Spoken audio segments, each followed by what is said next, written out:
Looks like we got a new friend!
Great. Love that every time. Professional Oh, streamer. The nice thing about this is they didn't hear you flub at the beginning. that's true. That's true. They didn't hear my professional streamer joke because I was being such a professional streamer that I even flunked the professional streamer joke. Ah. Hi everyone, welcome to this week's Completely Legitimate Business, featuring Laugh Love Lindy playing our game Dark Matter, an expansion for 5e by Mage Hand Press. Didn't flump it. I already started doing the social stuff and stuff. You can see that. Send me a DM if you want to play on Twitter. We appreciate all your Patreons. Please pledge more. Thank you, everyone. Thank you. Also, we have merch. You can head over to Redbubble and get a crest on your chest. Today, using the code OUTFIT, you can get a 25% discount. I think you've got about 3 hours left. So if you want to go and use it, go for it. What else do we have? We have our sponsors, of course, today, Mage Hand Press, who produced this module that we will be playing. Module expansion for 5e that we'll be playing. And also, we are sponsored by Bird in the Storm Publishing, who create content for D&D and other TTRPGs, including modules. We recently played the Clearing the Midnight Wield module over Christmas. It's available on YouTube. Also, check out our panels below, where you can find tabletoploot.com, arasavad.com, and rootinc.com. Each one you can get a 10 to 15% discount, so if you want to go buy yourself some dice, buy yourself some accessories to store or roll your dice in, or if you want to go and get some maps of cartography or cartography lessons, we got you covered. Lastly, we have a tweet available at the moment. Every 10 retweets will gift us a minor magical item from Lindy's personal stash. Yeah, go and get tweeting the tweet. Lindy! Hello, welcome. Why don't you introduce everyone?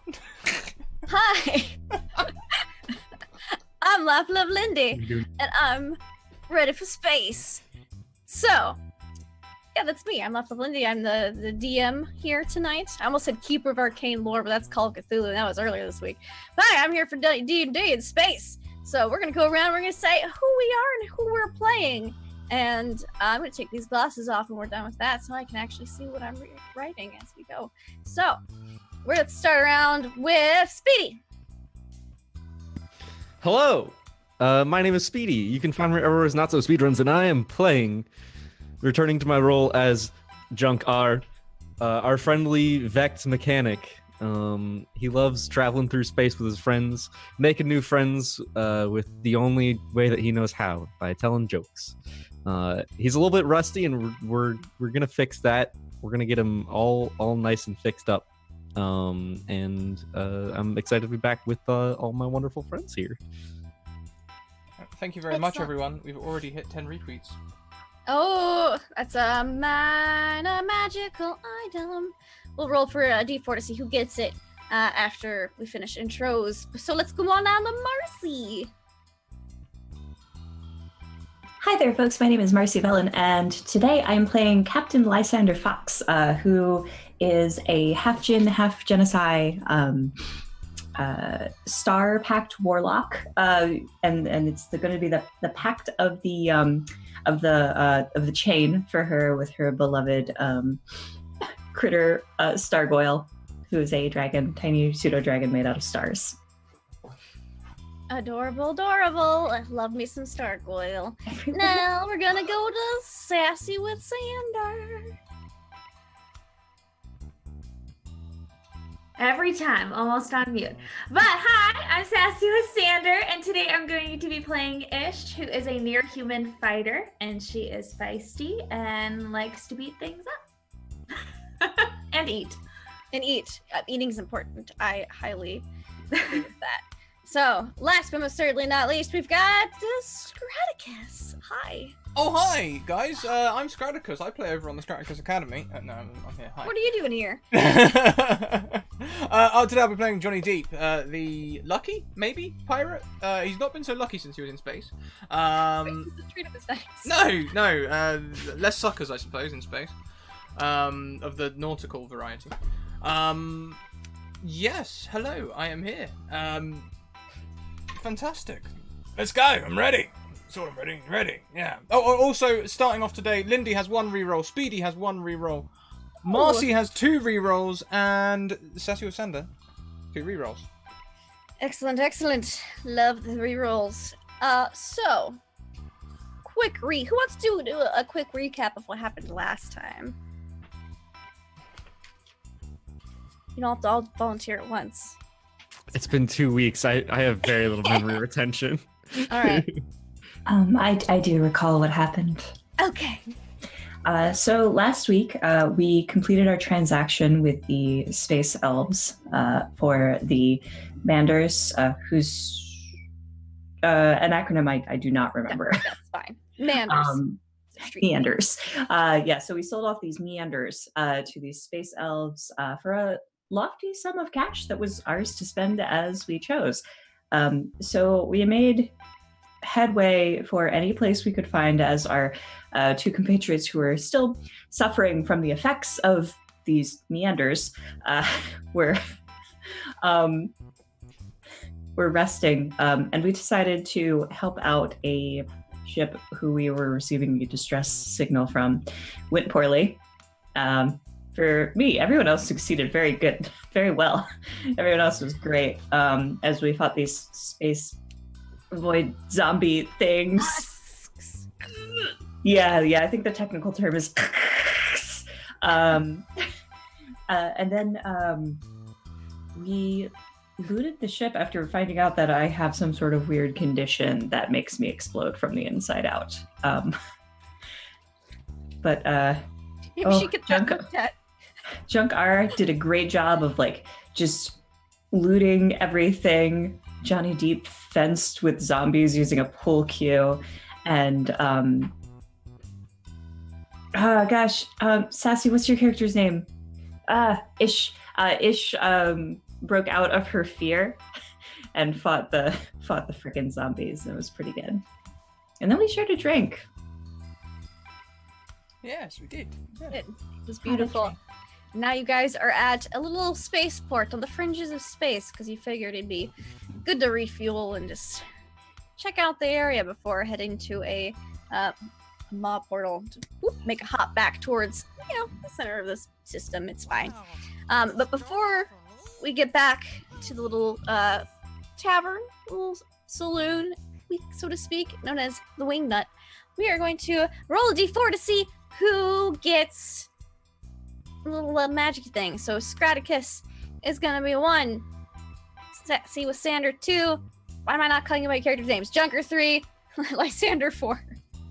Also, big thank you to Grant, who's just dropped a £20 donation. With that, my friend, you can do 2 minor magical items. You can do 4 d6s, 6 rerolls with £2 left over. I want those £20 added to Speedy's hips. Also, you fixed the Streamlabs goal button. Called out. Thank you for that. Feed me. Right. So we got number 4. So roll me a d100 to see what little magical thingy-majigger you get. Wait, who got it? Number 4. Don't you not remember your numbers? No! You taught that like kindergarten. Again, that was a whole 60 seconds ago. I have very low memory retention. All right. So let me look at the overlay. Speedy 1, 2. I think it was. I thought it was Marcy. Lysander. Yeah, Marcy. It's you. Okay, got it. I Roll me definitely was paying attention the whole time. Sure. 4 d6 bonuses to Marcy. There you go. I got 100 out of 100. No. He said 4. give it all to Lindy. Oh. Oh, Lindy. Yes, so Lindy has 4 d6 bonuses.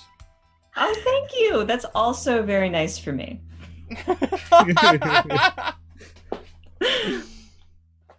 Thanks, Grant. All right, and you got 100. Perfect That's score. gotta be good. Mm-hmm. How often does that Ooh. happen? Not very. Okay, so this will come up in a second.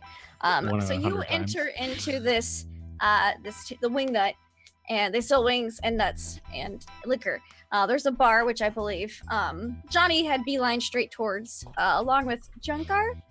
No. Junkar was doing something, and then Ish was bodyguarding Captain Lysander to an extent. Captain Lysander, you recognize. I need some breathing room eventually. You recognize one of the patrons here at the Wingnut. It's one of your former crewmates from your pirating days. Ooh. Not your previous pirating days. Who is this person and what do they look like? This person is named Irantor, and Irantor is a half orc. It's very broad and huge, not as big as Junkar though.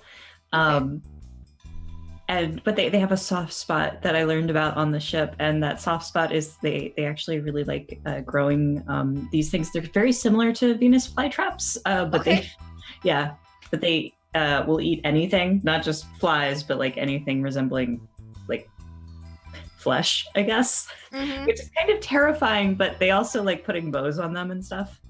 Okay. Excellent. So you see Arantor in like a booth. It's like one of those like corner booths, but they take up most of the space in the booth because they're so large.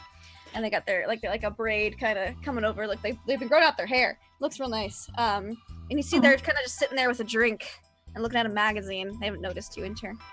Oh, I'll go up to them and tap them on the shoulder, probably on one of their many tattoos. Oh yeah. It's like this sort of ambiguous angel that they used to flex and make dance. Mm-hmm. Huh. Like you see, like reaching for a weapon, and then relax. Lysander. Hi there. How you doing? What's up? Oh, it's been some time. Please have a seat. Is this a friend of yours? Yeah, this is Ish. And those two over there, one at the bar. And I start pointing at Johnny, and then I just autopilot my finger to Junkar instead. Okay. And that one's also my friend. That one's Junkar. Excellent. Well, please have a drink. What have you been up to? I thought you were on a planet arrest. Oh yeah, I was. And then I got a ship, and I decided, well, I can't be on arrest if I have a ship, so I left. Very true. Just don't And go if back I'm to not the on the planet. planet, I'm not really under arrest anymore, am I? It's So very true. you At know. least until they catch you again. But that means if you got a ship, the odds of that go way down. I've Completely got an understand. excellent pilot for it. Really? Yeah. What So, have you got? Anyone I've heard? She's gonna slowly look at Johnny again. It's that one right there. That's a pilot. And then I'm just gonna be terrified as to what he's getting into right now. Mm-hmm. Well,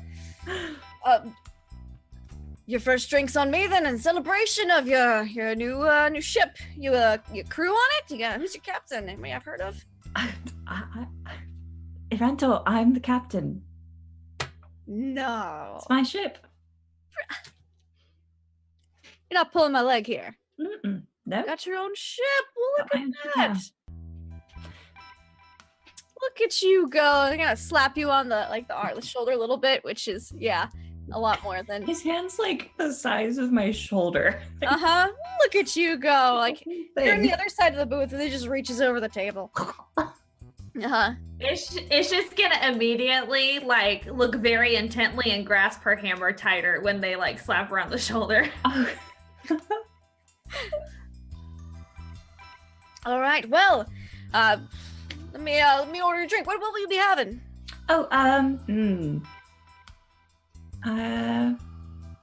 What's a really good version, like a really good space version of a Singapore sling? I don't even know what a Singapore sling is, but now I really want It's a to. very, very fruity cocktail. Oh, okay. We'll call it a Singapore X sling. An X sling. All right, I'll get you an X sling. Sure thing. And you see like a little there's actually a little data pad that kind of slides up out of the table. He just punches it in. Like a little hover tray comes over and delivers it a few minutes later. As far as it's pretty good for its privacy to a certain extent. You don't have to talk to everybody all the time. That's why I like it here. It's nice. Yeah, it is. I actually really like the privacy. What do you make of it, Ish? I'm gonna give you a knowing look. You are the bodyguard.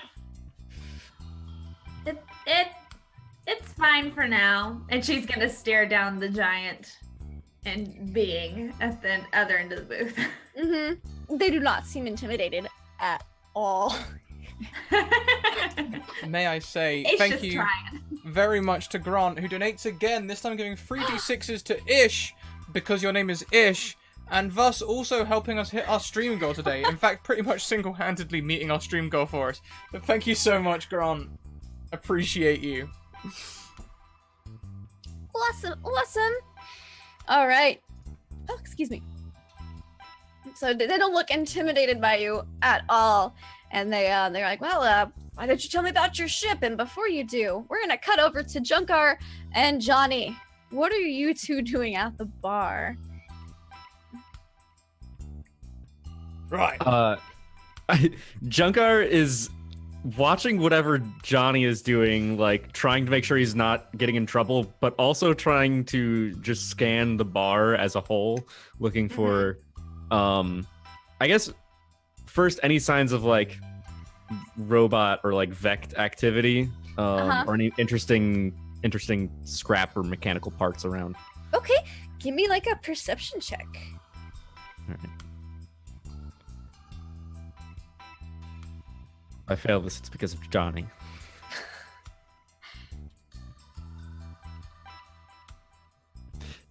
I keep looking around, but every time I think I see something, Johnny just like slams on the table or something, and I am forced to immediately just back to him and like grab his hand to make sure he's not shooting anyone. I mean, I'm not much of a shooter. Not really. Right.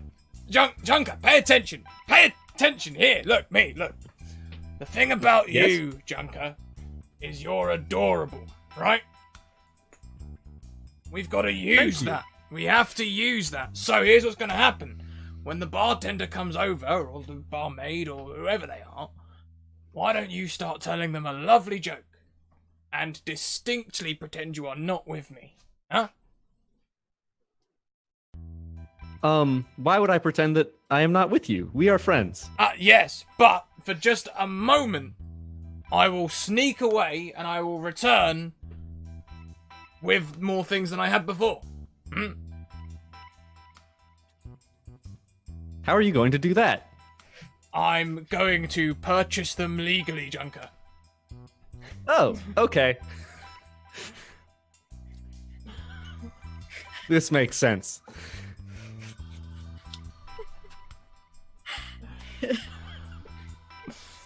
There's a the bartender behind the bar is a Scathari, and he's just polishing like a glass and just kind of shaking his insectoid head while he's got like two other arms that are like pouring and mixing the drink that's about to get sent to Captain Lysander's table. He's just kind of looking at you guys. Hello. My name is Junkar. Alright. How are you doing today? Well, I guess you new here? I am. Would you like to be friends? Sure. Give me a sleight of hand check. Am I assisting? Oh no, sleight of hand. Oh, boy. Oh boy, here we go. Luck be with me. No, it's okay. 16? Alright. So you're like reaching, and that doesn't beat the passive perception of this bartender, and you just feel like an insectoid hand kind of goes come over and smack you as you reach for something. You have to pay for that. Yes, I was just looking at the bottle, thank you. Right. Have you met my friend? Junkar. Yep, we're friends now. Well, we're not friends yet. Oh. Why was the necromancer always drunk? Why? He was always raising his spirits. He looks over at Johnny and says, why? Was that not a good joke? Hilarious. I will work on it more. No, it's fine.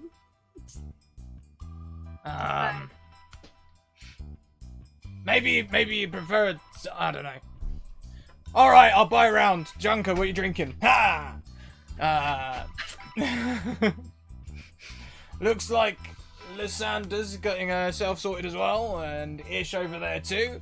So I will spend all my money on me! Me! Can I have, please, I fancy being a bit fancy. Let's go for a named rum. Alright, you see, he's got just a bunch of bottles. There's like a shelf that has a bunch of like stuff with labels, and he just pulls off from a shelf a bottle that doesn't have a clear label. It looks like someone took a label maker to it, and this one says name brand. That's it. Yeah, named brand. Perfect. Yeah, as long That's as what it's I got a thought. name, that's fancy. Yep. Do you sell Wingnuts here? We sell wings and nuts here. And wing nuts, yes. You want a I will bowl of have some nuts? Wingnuts, please. Alright. Can we just put it all in a tab? Oh. Tab. Tab. Alright. Tab. I've never had Let's one not- before. Alright. Well, then let's not do that then. Alright. He pulls up, he's got like a little flip notebook, and he kind of writes down. Hang on a minute. I'll tell you what I can do, though. What? I am a famous person. Sure. I I got am. all sorts of famous people through here every day. You actually wouldn't believe Do how you many know people come the here. amount of exposure I could get you in your bar? Oh, you see, that's the last thing this bar wants, is exposure. That's why we have so many Johnny, famous I didn't people know you pass were through. famous. I'm yet to hit the Vector Arenas, Junker. Shut up. Thing this place needs is exposure. That's why I might get so many clientele. You see, he gestures to like the 8 or so people in this establishment. We could get this place really bouncing. We could get 10 times the amount of people in here. You could. Oh no. This is bouncing. This is about as bouncing as I like it. All right, how much? All right. For this name brand rum, it's gonna cost you just two credits. Just gold. Junker, have you got any credits on you? Yes, I have my credit stick. Fantastic. Could I borrow 2? You may. Excellent. I will expect you to pay me back within the week. Yes. If you take that up with the lovely Captain Fox, because I just give all my money to them. Will do. All right. He takes the money and he's like, "On your wing nuts will be 3. It's a bowl. You want to like? We don't do cups here. It's bowls of nothing." So, you see, he kind of like knocks twice on like a thin metal sheet on the back of the bar, and a couple minutes like later, it slides up. A bowl of nuts kind of slides out. It's completely dark behind the panel. The bowl of nuts slides out. He hands it to you. What's behind that panel? Nothing. Ask Kitchen. a silly question. Just kitchen. It's fine. Don't look into it Uh, too much. Junker is taking the Wingnuts and he's starting to just like assemble them into like Uh-huh. a small figure. Yeah. It's like Legos. Mhm. All right. You actually, looking around, now that Johnny's not in the way as much, you're kind of able to glean just from being here longer that there are several different people in this this bar in the Wingnut. There, you actually do see a couple of Vect at a table. There's a Nautilid conversing with them, and there is also a couple of elves in similar suits to the one you saw earlier, and a halfling. Those are just the obvious ones. There's a couple looks like private rooms kind of in the back, but that's at the main table. And everyone seems to be keeping pretty much to themselves. Like no one's raucous in body. They're just kind of keeping it chill, keeping it cool. I would walk up to the other 2 Vect that are there Mm-hmm. if they're, they're around. Mm-hmm. I'll just, clamber on over there and say, "Hello, It is not Greetings. often that I see other Vect. What brings you here? Hello to each other. Likewise, we do not see many other Vect. Definitely not. We are here on business. And you? I do not know. We are here passing through, I suppose. On business also. Understandable. Does compute. What kind of business do you do? Our business is classified. Ah, I see. We run a completely legitimate business. As do we. Perhaps we can do completely legitimate business together in the future. And one of them prints out a business card. He hands it to you. What does it say? It says legitimate business. It doesn't seem quite complete. Our service is complete. We do not need to state it on the business card. We just had I find another- it best We do to be not as offer explicit partial as possible. services. Just had another donation coming from Michael Wayne. Rerolls for the bad butterfly girls?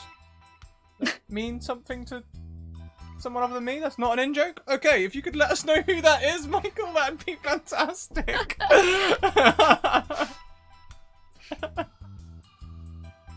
can think of some Mothra characters. I said that fully confident that that was from, like, I don't know, a show that happened earlier or something, and you guys all knew. Oh, look at this. So the Vector, we do not offer partial services. Therefore, all of our business is complete. Ah, excellent. It is good to not do partial business. Yes. Well, I will leave you then. Have a good day. You as well. Let me turn back I- to the Nautilid. I go back to the bar and I'd go back to my Wingnuts. Alrighty. Well, I said badass, and I guess they autocorrected it. That's funny. That old, That's real funny. that old cuss filter. Love it. Awesome. We're gonna pop back to the good captain and her friend Erin Tor right now. That your drink comes over, and he's like, so "Tell me about your ship. Kind of vessel you got?" Oh, well, I inherited it from my Uncle Fox. Nice, free. That's the best kind. I mean, terrible. Sorry for your loss. I knew him better when I was a kid, right? But he definitely doesn't know me anymore, or didn't, rather. So, it's fine though. Yeah. I'll miss him. His chambers are rather small though, but I'm only a little bit taller than he was. Gotcha. So, All right. Well, nice. What kind of construction is it? Is it elvish? no, a little bit of Elvish, but mostly Gnomish. Nice. You can go around in the dead space zones. Yes, we can. Nice, real nice. So, what's the name? So if I see it flying by, I can wave hello. It's the completely legitimate. You see it taking a drink and then spews out a little bit of it. Sorry, did you say they're completely legitimate? I said they're completely legitimate, and we only do completely legitimate business on it. Oh, I'm sure you do. And let me. I don't know if you're aware, but that vessel has quite the reputation. Oh yeah? What kind of reputation? Oh yeah. Well, I don't know what kind of. Well, if I know you, I know the kind of completely legitimate business you're doing, and let's just say it was rather renowned for much of the same. Not only in the crime circles, I tell you. Wait, are you saying in addition to completely legitimate business, it was also doing completely legitimate business? Yeah. Oh. Weird. You see, I didn't know the name of the captain, but real wily fella. He was got caught by the law a couple of times, and learned pretty quick that if he was to kind of make it, especially he did a lot of smuggling in particular. You might want to, if you haven't already, you might want to check for smuggling compartments in your ship, because he got away with so much stuff. Jobs not even other people wouldn't even touch. Pass through a checkpoint, not the raw checkpoint. Nothing. they could hardly pin him down. But he did a little bit of hard time for a while, and completely legitimate almost got impounded, but managed to pull it out. Some paperwork, knew a guy, I guess. I don't know. But they started doing actually completely legitimate business on the side to kind of mask the fact like, hey, we've turned around. Made it really easy to cover up. So if you're gonna be flying that ship around, you might want to kind of do some of the same. As like I said, it's pretty well known. Not to the average person, but if you're in law enforcement or the opposite, you've probably heard of it. Yeah, it's a fair point. Just the thing is that completely legitimate business is not that much fun. Not opposed to completely legitimate business. You know It's what I mean? not. It's not. But there's some people out there that and again, you don't have to do it all the time. I'm just saying, consider it. Consider it as an option. Fair enough. There's I feel like going back to planetary jail. There's a guy I work for sometimes. He's got his own. He made his own guild. He's a half orc too. His name's Grax's Guys for Cheap. Don't confuse it with Grax's Cheap Guys. That's a different company. But Grax's That Guys sounds like a very different company. very different. But what's the number of that one company again? Oh, here I got an extra business card around somewhere. They dig one out, and it's a little picture, and you see it's like a half orc kind of leaning out onto a sign that says Grax's Guys for Cheap, and it's a green with a little star behind it. Yeah, it's been running it for quite some time, but it's a bit of a mercenary company, like Mercs for Hire, but legal. They actually got paperwork and stuff, so they pays pretty decent. And they do a half upfront deposit, so fairly typical. Okay. So they do a lot of work with all sorts of types. They're not picky per se. They don't do background checks, but they all their jobs are actual legal. So it's an option. But if you're looking for some more crime contacts, well, if you want to get in with the Halfling Mafia, you want to get in good with Jimmy Knees. He's the leader's son. And you said Ginny Means? Jimmy Knees. Jimmy Knee. Oh God, I'm exhausted. Jimmy Knees. Jimmy Knees. Don't let the name fool you. That guy has murdered more people than let's say with the last big war that went on. It's quite a lot of people. That was like a galactic war. I know. Well, okay, maybe not quite as bad. It's been a lot. In space, hyperbole has really become meaningless if you think about it. Yeah, to a certain extent, yeah. But yeah, so that Halfling Mafia, basically, any of the go-to way stations is typically run by, what's a Tommy Thumbs? That's a cousin. They're all related. It's a family business. They pay off a lot of the cops and stuff, so they're pretty good. There's this other guy. He's not like super new to the scene, but he's fairly new. We don't even know his name. He's real quiet. They call him the Gentleman. The Gentleman. Yeah. He's trying to work on a lot of orc territory. He does a lot of jobs. Very inclusive, though. An equal opportunity employer. But he's trying to edge in on the Mafia's territory. It's getting a little interesting, actually. It sounds like dangerous business. Oh, it's all dangerous. I mean, we're in space. And you said he was an orc? Or anything known about him? Actually, we don't really know. We just know he's known as the Gentleman. He does a lot of work in the orc territories, though, so might have something, I don't know, connections, I guess. Got it. Yeah, a lot of orcish ships in his fleet, but it could just be because he got them on the cheap, They're not the most renowned and sleek ships. They get hit a lot in the, patrols and stuff for random searches, but they only do good work. Got it. Oh, thank you, Arundel. You got job opportunities. I heard you were on Planet Arrest for a while, so I figured, might be good to bring you back up. Yeah, I knew you were in jail too. I mean, I was, but I got out pretty quick. Yeah. I decided to do some service to the Church of the Sun, which Oh. is great. No complaints. Nothing wrong ever. Everything's fine. Oh, I'm sure. I beat up the prison guards guy on his hit list, and they let me out early. So, that worked out. Got it. It was just easy, a little twerp.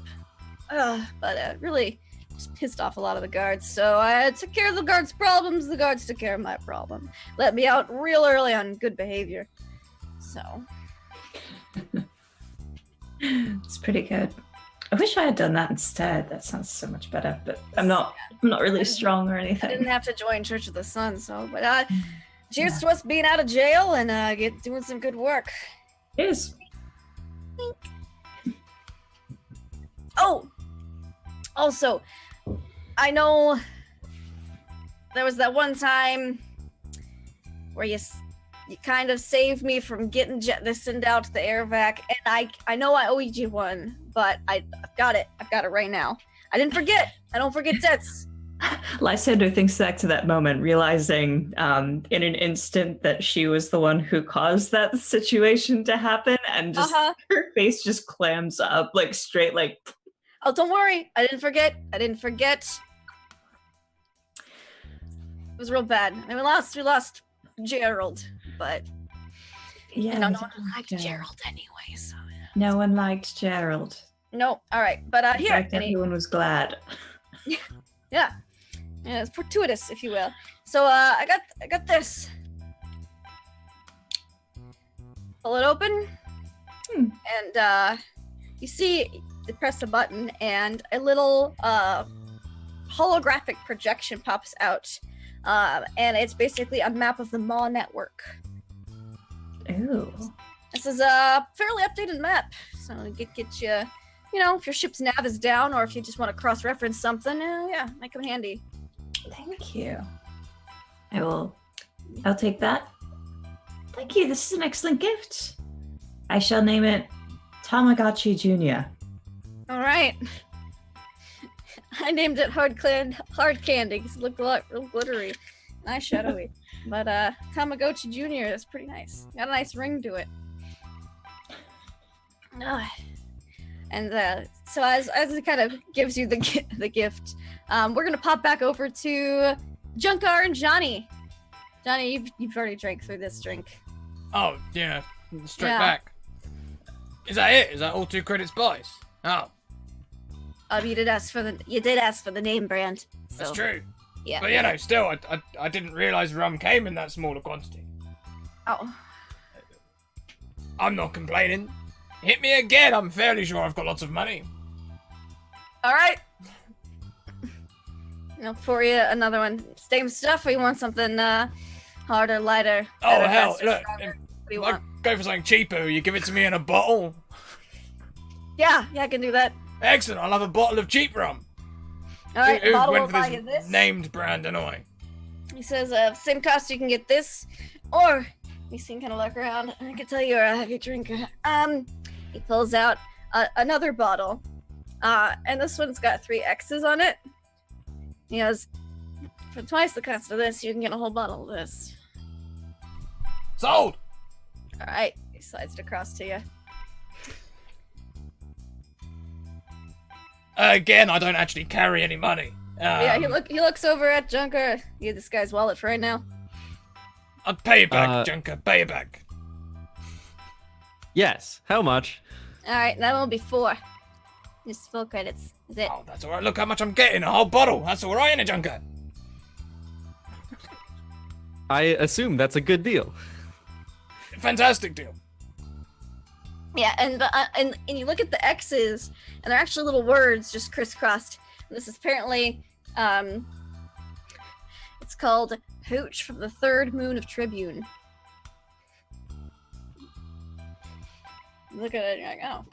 You open it up, and it smells like just the faint hint of like honeysuckle. Honeysuckle. Mm-hmm. Just don't worry, just taste it. You taste it, and as soon as it touches your tongue, you feel the burning. This is some of the most potent hooch you've had. It burns all the way down. Like you might even hear a slight sizzling. It's high proof. Ooh. Oh! That makes me feel like playing an instrument. What have you got musically around here? I mean, there's the band, but you're gonna have to talk to them about their instruments. Go and talk to the band about their instruments? Don't mind if I do. Alright. You also have an electric guitar. You do. I do. Oh, yeah. I nearly forgot about that. I'll go and talk to them about my instrument as well. Excellent. So you go over to the band. Junker, are you just still gonna play with your wingnuts, or are you gonna do anything else? I'm gonna no, I'm just gonna continue sitting at the bar. At this point, I have constructed the wingnuts into a tiny figurine of the bartender with all his many insectoid arms. Excellent. So, Johnny, you walk over to the band. The band is 3 guys playing their instruments. They've got like a guy with like a steel drum looking thing. They got a guy on like a stringed instrument you've never seen before, and like someone with like a drum kit. Oh, lads! How's the night going? Oh, pretty good.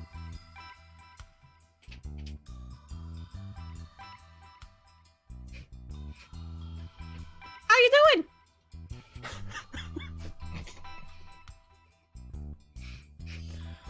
Fantastic! Oh, that's real great to hear. So, what is that stringy thing? Oh, this is the trichord harmonica. The trichord harmonica. Yep, the trichord harmonica. How does it work? Well, they'll show you. This is you tune it up here, and it's got speakers down here, and you got it's like a bass, and then the string's more like a guitar, and then this one right here, it's gives a little tempo. If you pluck it, it keeps a beat. Great! How about I come and play with you? Look, I've got my own stringed instrument. So you do. What kind of music do you play? I don't know. Whatever comes to mind, really. I know a lot of songs for rowing and such. All right. Well, how about I don't know. Why don't you, Bob? You see the guy on the drums, the piano drums. Bob. He's like, what? Just change the beat, and they stop the music, and they're like, all right. We'll play a set with you guys, or with you. Great. One guy. So. Please be careful with the guitar. It is still fragile. Let me know how it plays. I will do exactly that. It's sort of a test run for this here guitar. All right.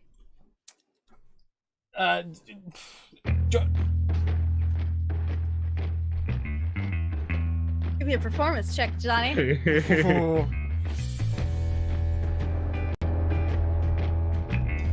22. Yeah. It's pretty good. Just picks up on whatever they're throwing down. Mm-hmm. It's pretty chill and mellow. But you're able to join on in. Feels like it's got a little build to it. I want to make the tone slightly higher. You know, that's what I'm gonna do. Make it uplifting. That's what I'm gonna try and do. Give everyone in the bar a little bit of a lift. All right.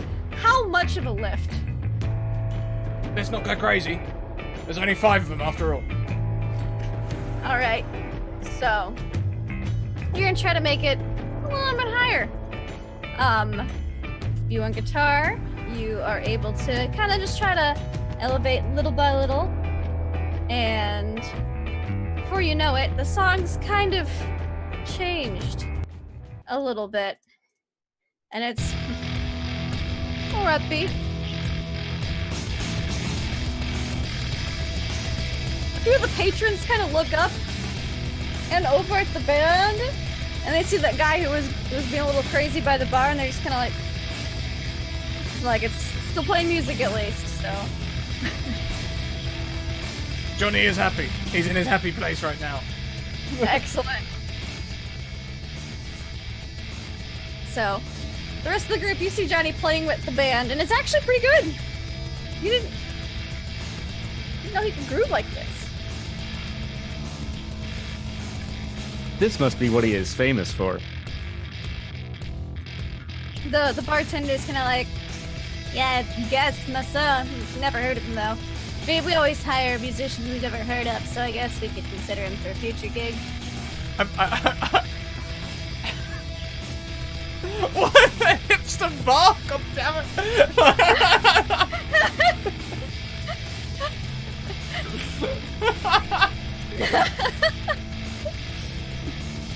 He's a tough guy. He doesn't look that tough because he's an insectoid, but he's seen some stuff, man.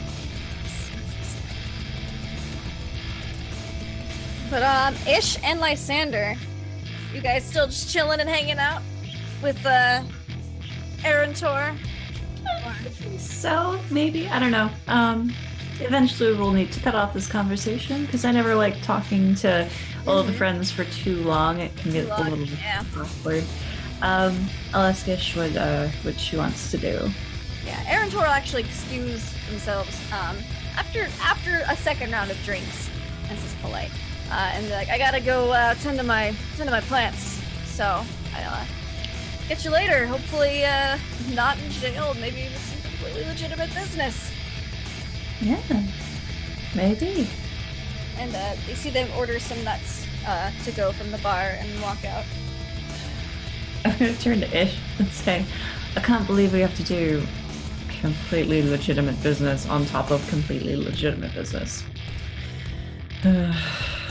This whole thing's getting way too complicated for me. Let's just, like, steal some stuff. What do you have in mind?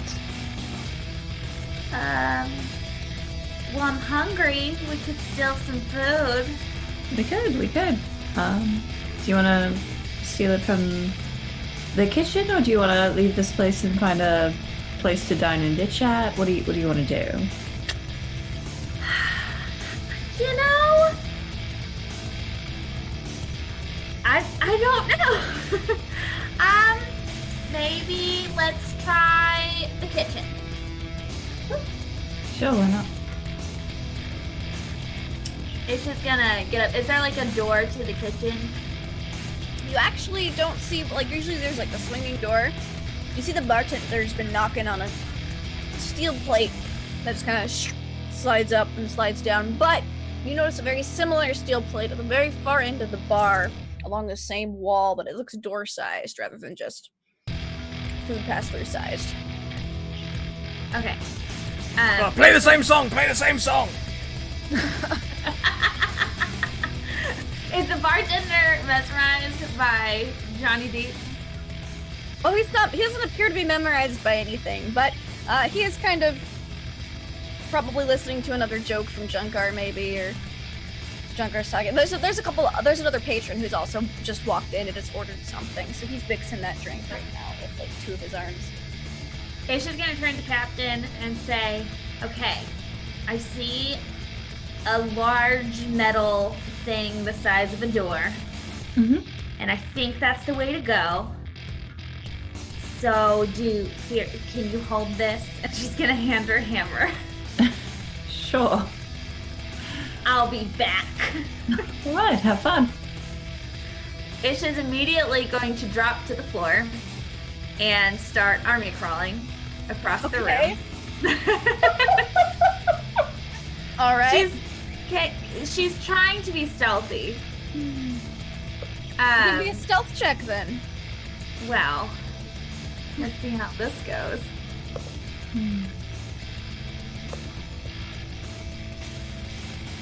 15?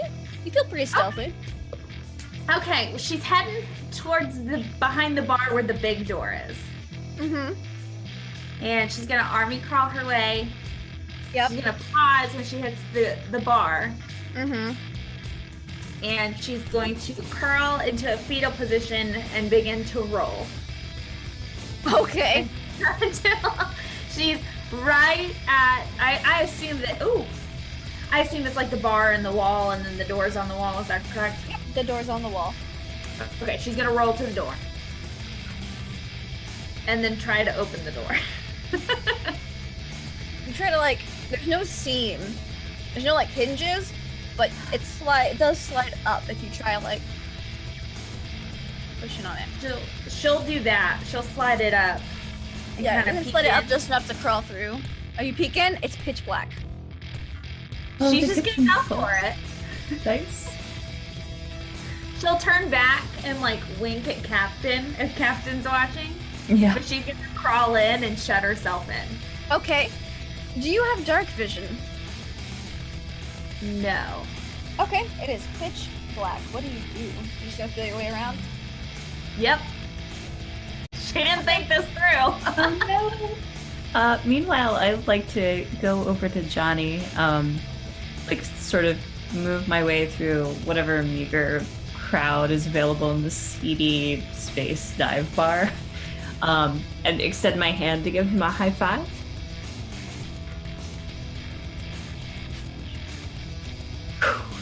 I'm gonna cast levitate on you so that you start floating. I don't know what's happening, but I'm gonna own it. I'll put him like about 10 feet above the ground as he's Nice. Mm-hmm. Johnny's levitating. This changes nothing. Play it again.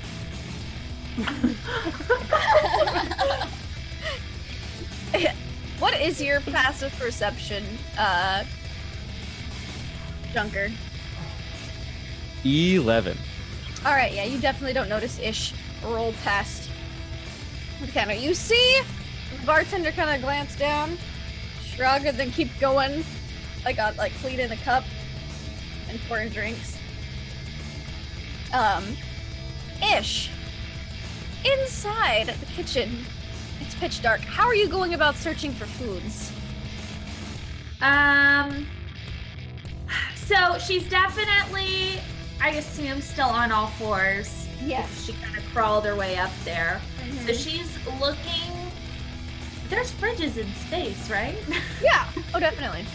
So she's crawling on the ground, trying to keep towards the wall, looking, or feeling, not looking, feeling for something that feels like a refrigerator. Like a Okay. large, Box solid. shaped. Yeah. Yeah. Give me a perception check or an investigation. Give me an investigation since you're feeling around. Investigation. I don't know where we are.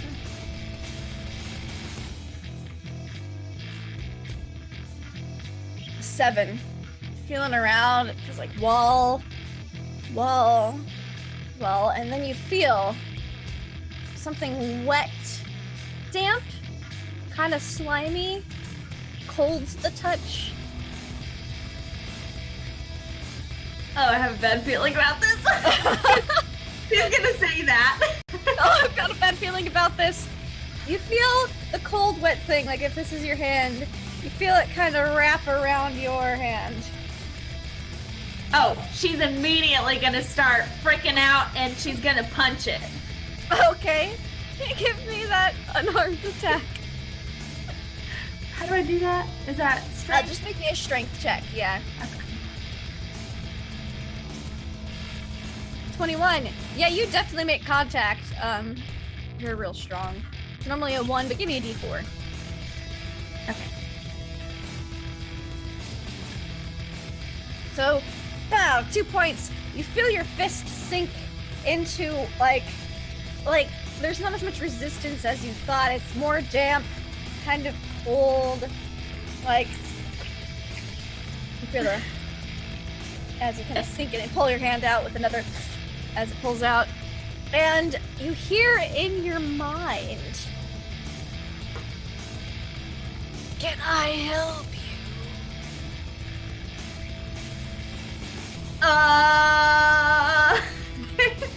She's like, has she been freed or is she still, Yeah, I imagine you like punched with your other hand and still holding on. yeah. She's gonna like, Well, she's gonna pull her fist out of whatever it is, or this hand, not the one that's trapped. Yeah. And she's gonna say, "Well, you can let me go," like out loud. You hear in your head again the "Can I help you?" as the tentacle, as it feels like a tentacle, slowly unwinds its way from your arm. My kitchen. Oh, this is your kitchen. I thought it was the bathroom. Yeah, I thought it was the bathroom. Give me a deception check. Oh, I'm bad at deception. 12. All right, hold up. I gotta pull up some stats for. Now, Oops. seeing as this thing is literally in your mind, I'm gonna say odds are low, but not impossible. You never know. Oh man, it's not on the Roll20 compendium. Curse you, Roll20, you failed me. All right, it's okay, I got this. I'm pretty sure. I'm just gonna roll a d20, and if it's obviously higher, then I know. Okay, no, you might have a chance at this. Let's see. I think they've got pretty good insight, though. Come here, you tentacled beauty. I mean, just, you didn't hear that, it's fine. Alright. Okay. That is not quite, you just managed to deceive it. It goes, the bathrooms are on the other wall. Allow me to show you. And you feel like, as it's still unwinding from your hand, you feel a tentacle kind of like lift you up from underneath the arms and stand you up. And like, on your back, like guiding you. Whoa. And she's gonna stop in her tracks. I'm gonna need some light. Don't worry. I'll escort you to the door. I'm worried. And If I turned on the light, you might be more worried. She's gonna cross her arms and sit down and say, I'm not moving until you turn on the light. If you insist. And you see a faint, like dimmers slowly turn on, and the creature in front of you has got long tentacles that sprout from its face, and large head. You see what looks like maybe like you've heard of these things. They're referred to as mind flayers. They eat people's brains. They mind enslave people and stuff. They're really scary. Yeah, you can turn the lights back off now. I'm good. I'm gonna go now. The lights just kind of dim again. As the lights dim, she's just gonna start moving. Okay.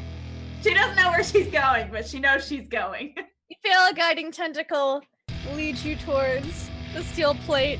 As it opens up, you see like another, like it opens up, and you are escorted out, and you see another tentacle gesture. The bathroom's on the far. And in your mind again. Thank you. And she's gonna As soon as you're out, zook, the plate just falls back down to the ground, and you hear this thunk, Junker, and you see Ish like come out, and you hear the bartender gonna go, guess he wasn't hungry today.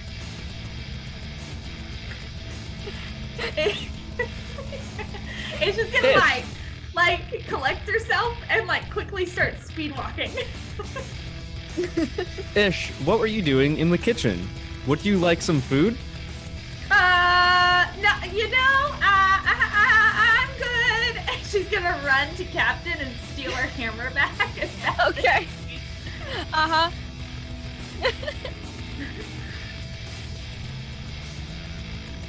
Yeah, Ish runs over to you, Lysander. Just give you the thing back. There you go. Is everything okay? I almost died. Everything's fine. I'm fine. It was a terrible idea. Let's just get back on the boat or the ship or whatever we call it in space and just let's go. I have pizzas. We don't need to steal anything. Let's do like completely legitimate business. Not completely legitimate. I'm okay. But like, you know, completely, maybe a little bit of completely legitimate business, but for the most part, I think we need to be completely legitimate. Is that like? Why are you repeating the same things over again? Oh, hey, Junker, how are you? You enjoying the music? Yes, Johnny is very good on that guitar. He is. He is. I suspect he's a much better musician than he is a pilot. Yeah, he's been very good at piloting, but part of me just thinks that's blind luck. What with everything? At this point, It seems Johnny likely. is laying upside down since he's levitated, and he's gonna cast psychedelics as well, so the bar changes color, like to Nice. vivid hues. How much are you changing the colors? Is it like, or is it like? Oh, I didn't even think. I thought I'd just change them once, but now you've given me the option. I think colors will melt into things since I'm like water Okay. elemental. I'm gonna do lots Yeah. of like melting Okay. of colors. I just need to know if people in the bar were gonna start having seizures. That's why I asked. Lots of liquidy style changes though, like colors filling pink and then emptying blue and all that sort of stuff. Nice, yeah. Super psychedelic. You've actually drawn a couple some attention from the patrons who are just kind of ignoring you, but now are kind of paying a little bit of attention.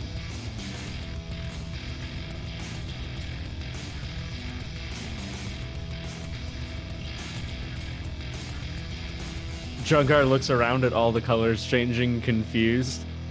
And will turn to the bartender and say, I think it is probably time for us to go. Ish is going to nod enthusiastically. Would you like this statue I made? I say to the bartender. He goes, yes, if you're offering, yeah, I'll stick it behind next to my macaroni necklace. Aw, did your child make that for you? Somebody's kid made it. Well, I'm sure you're very proud of them. Here you go. Real proud. And he'll stick it, there's like a little actual macaroni necklace and like a cork board. Just sticks it on some of that. I'm losing it.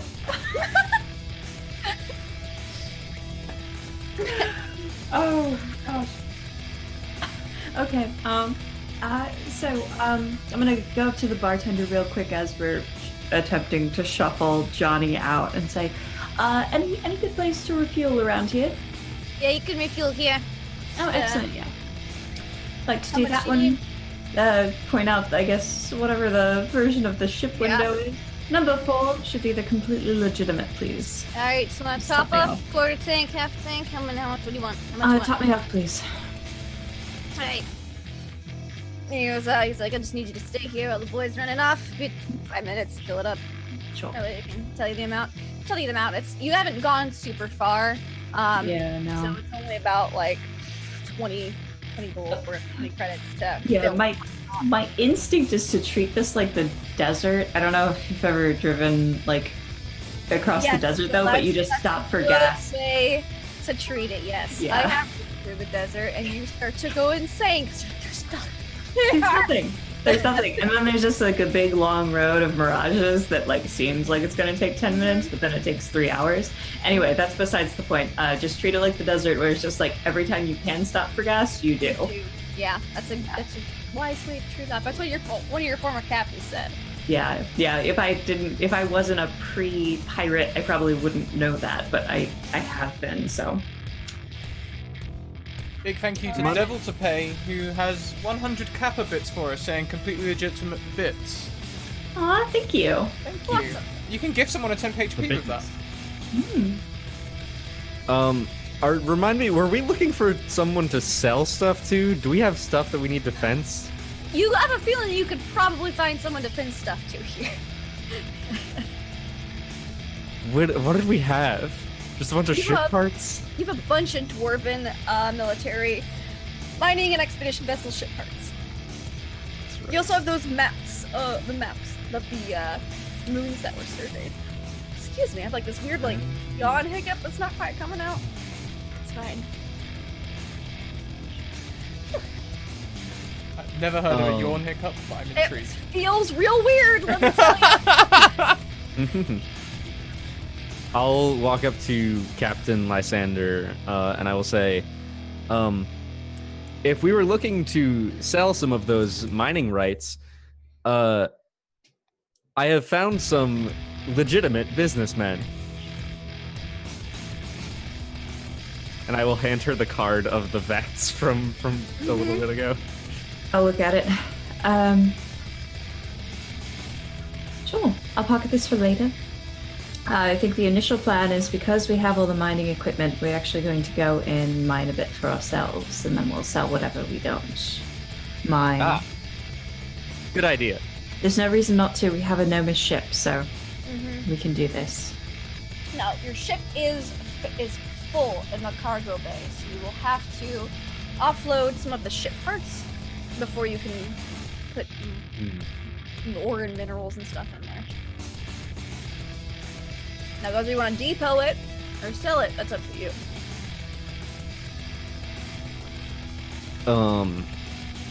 I'm good with selling the parts other than the new weapon system and anything that we can use to upgrade our own ship. Yeah. You're keeping the mining laser, but there's just like spare engine parts that won't work for your ship because they're dwarven made.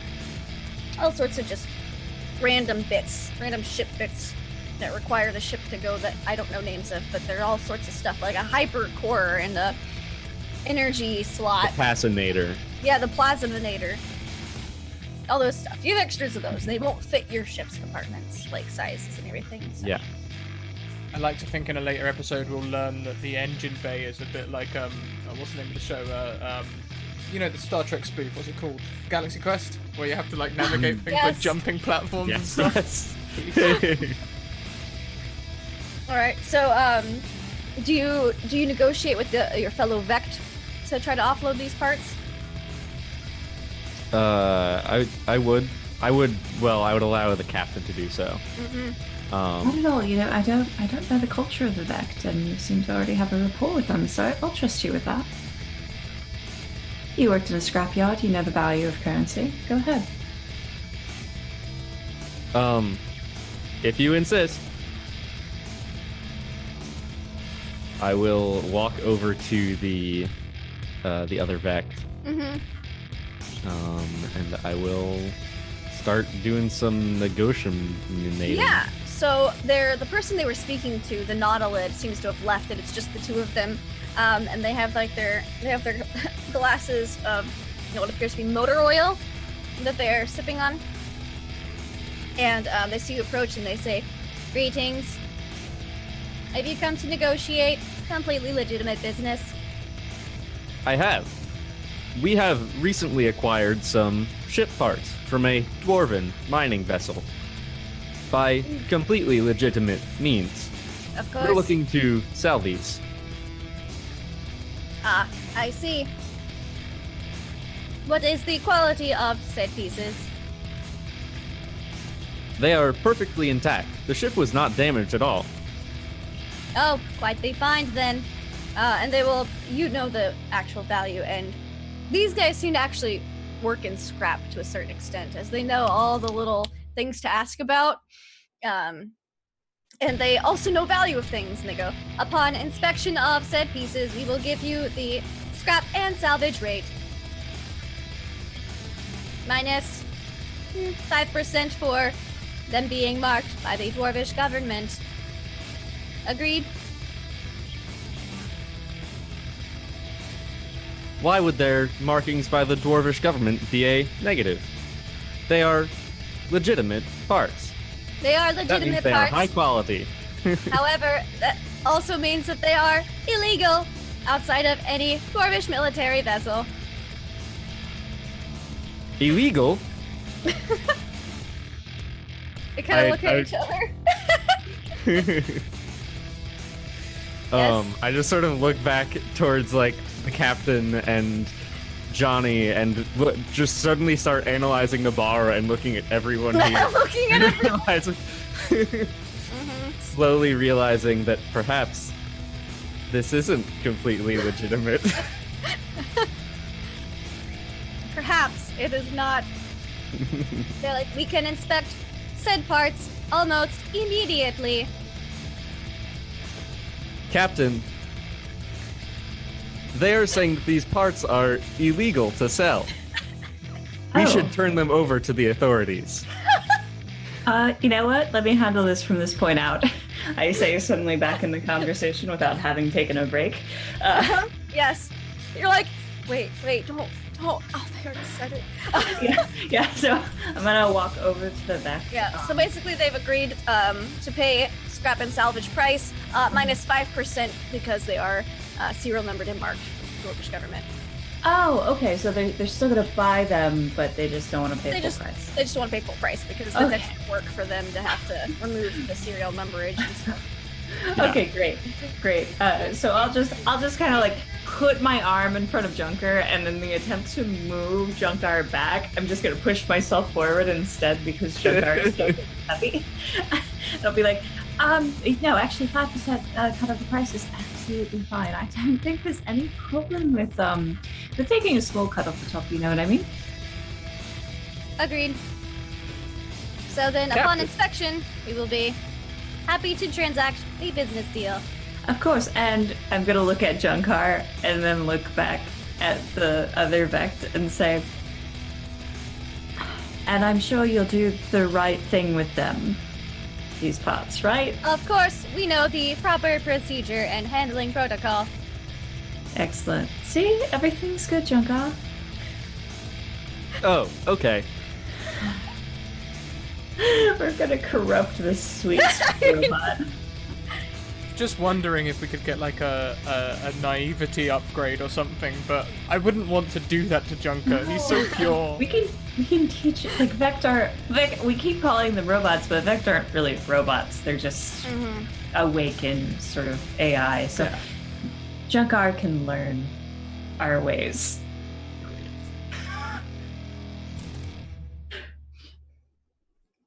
All right. So they look over the parts. You take them out to your ship. You guys pull the parts off. They examine it all. You see that their ship, they have a big ship. Their ship would be considered, like you guys kind of like a transport size. They would have like a cargo size, like 4 times the size of your ship. They really work quite good in scrap. And they issue out the cost, which will be minus the percentage for serial numbers removal and such. It's going to be 4,000 gold. Okay. And we will take that deal. No questions asked. Mm-hmm. Excellent.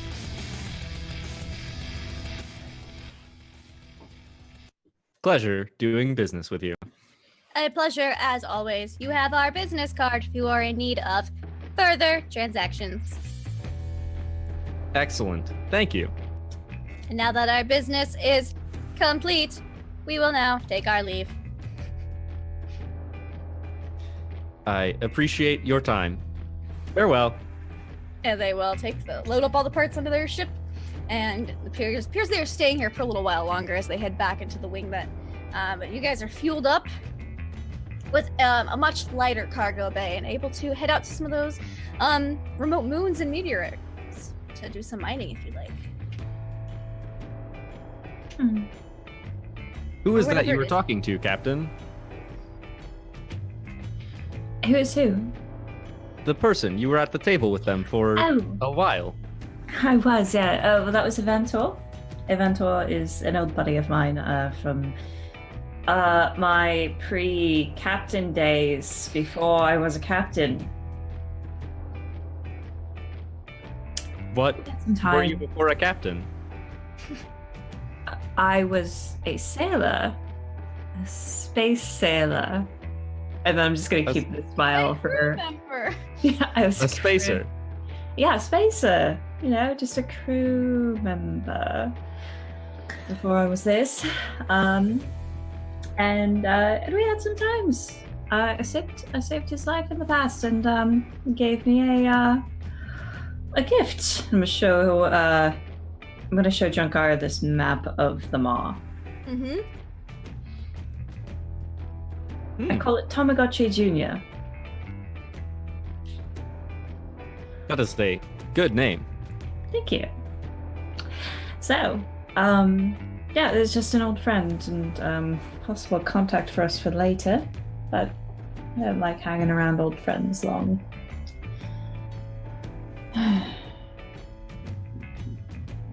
So now, we're off to wherever we go next, aren't we? I suppose so. Anywhere but the kitchen. And as Yeah, she was passing by the bar, the bartender would have been like, "Oh, hold on a second." As the middle like opening behind you opens, and a little bag gets passed out. He goes, "This is for you, compliments of the kitchen." And he hands you a bag, like a rolled up brown bag. It's all of your childhood dreams.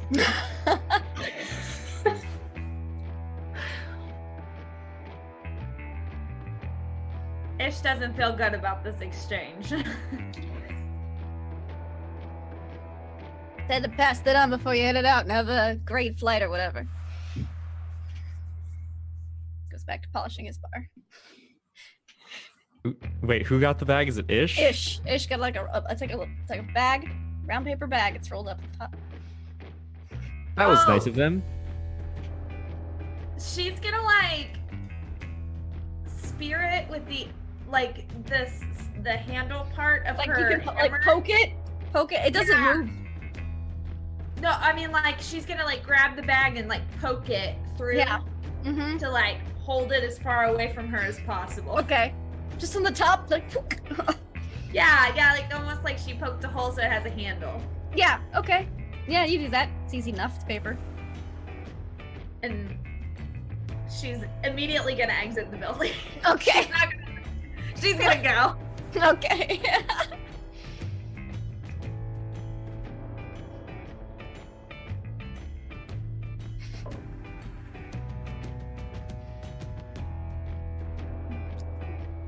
All right. Johnny. Hello, mate. How was the guitar? It was fantastic. Yeah, it sounded great. It took me to another place. I felt like I was floating in the air. You were floating, Johnny. You saw it too. Yes, I saw it. I felt like a free bird. Good. Like you were on the stairway to heaven. I wouldn't say I was that far gone, but I was definitely flying high, Yeah. like summer breeze. Not like a one-way ticket to hell and back, but more like No, just on the highway. Like a highway, Just on yeah. the highway. like a highway to hell. Huh. Yeah, it was real good. There was a strange black dog that kept chasing me though. Hmm. Possibly I was just missed hallucinating. something.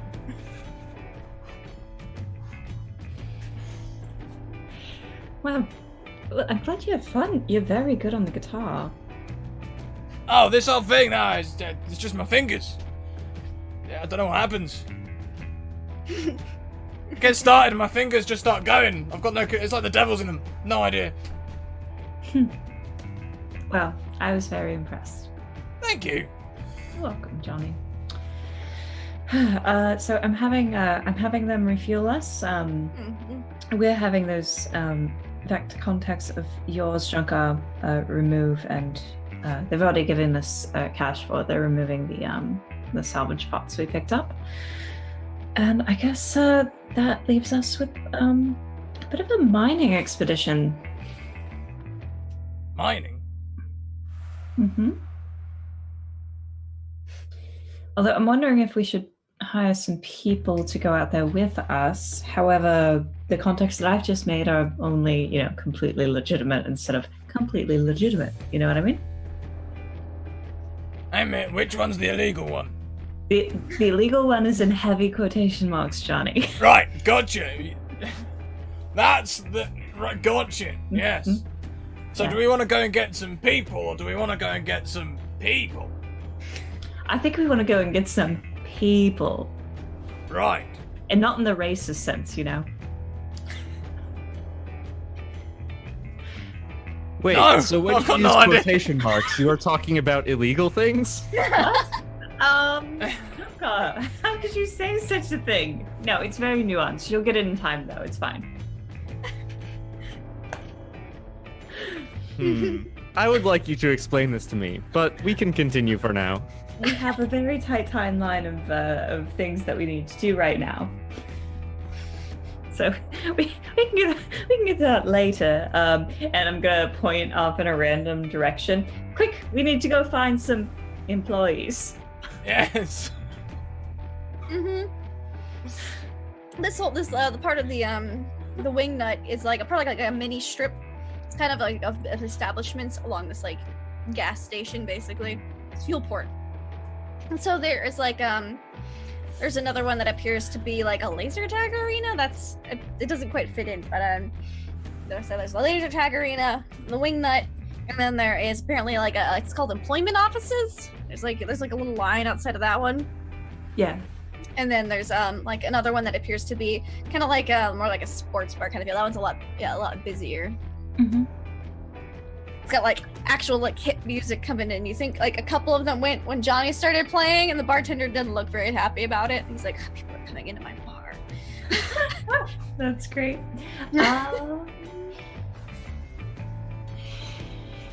Trying to think.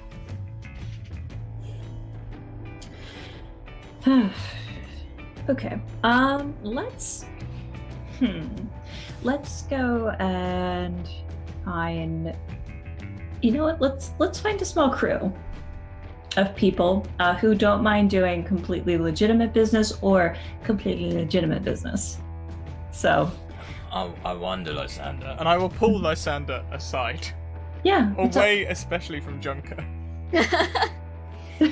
Are we going to get the sort of crew that might be expendable? So, Mr. Deep, the thing about crew is that they're always expendable. It's kind of a thing that you take on when you become a crew member. I've got that, but how many people do you need to actually fly and unload? I would like for the size of our ship. I would like a solid crew of about between 8 to 12, I think. 8 to 12. For the size of our vessel. That'll allow us to have multiple pilots, to be able to unload and offload, to have people to man the wet bar. Well, this is the thing. I'm reminded of a tale of an old sailor. It's a song, but I won't sing it. Essentially, they start with 15 men, or 30 men, right? They've all got this chest, and they're trying to get back on board. The thing is, the chest is heavy, so they need to take turns carrying it. So they need a lot of people to carry the chest. But once they get it on board, half of the crew immediately become expendable. And you could say that they reach their expiry date. I don't plan on killing any of my crew, Mr. Deep. Never I suggested plan such a thing. on. Actually, I plan on giving them maybe temporary contracts, as to which we pay them for current goal now. But I don't plan on killing any of them in the temporary expendable sense. Excellent. I just wanted to be clear that we were all on the same level. Yeah, the crews that I've worked with in the past have been very egalitarian, and I plan on perpetuating that sort of model. Do you know what, Lysander? One thing I love about you is you use big words. I try.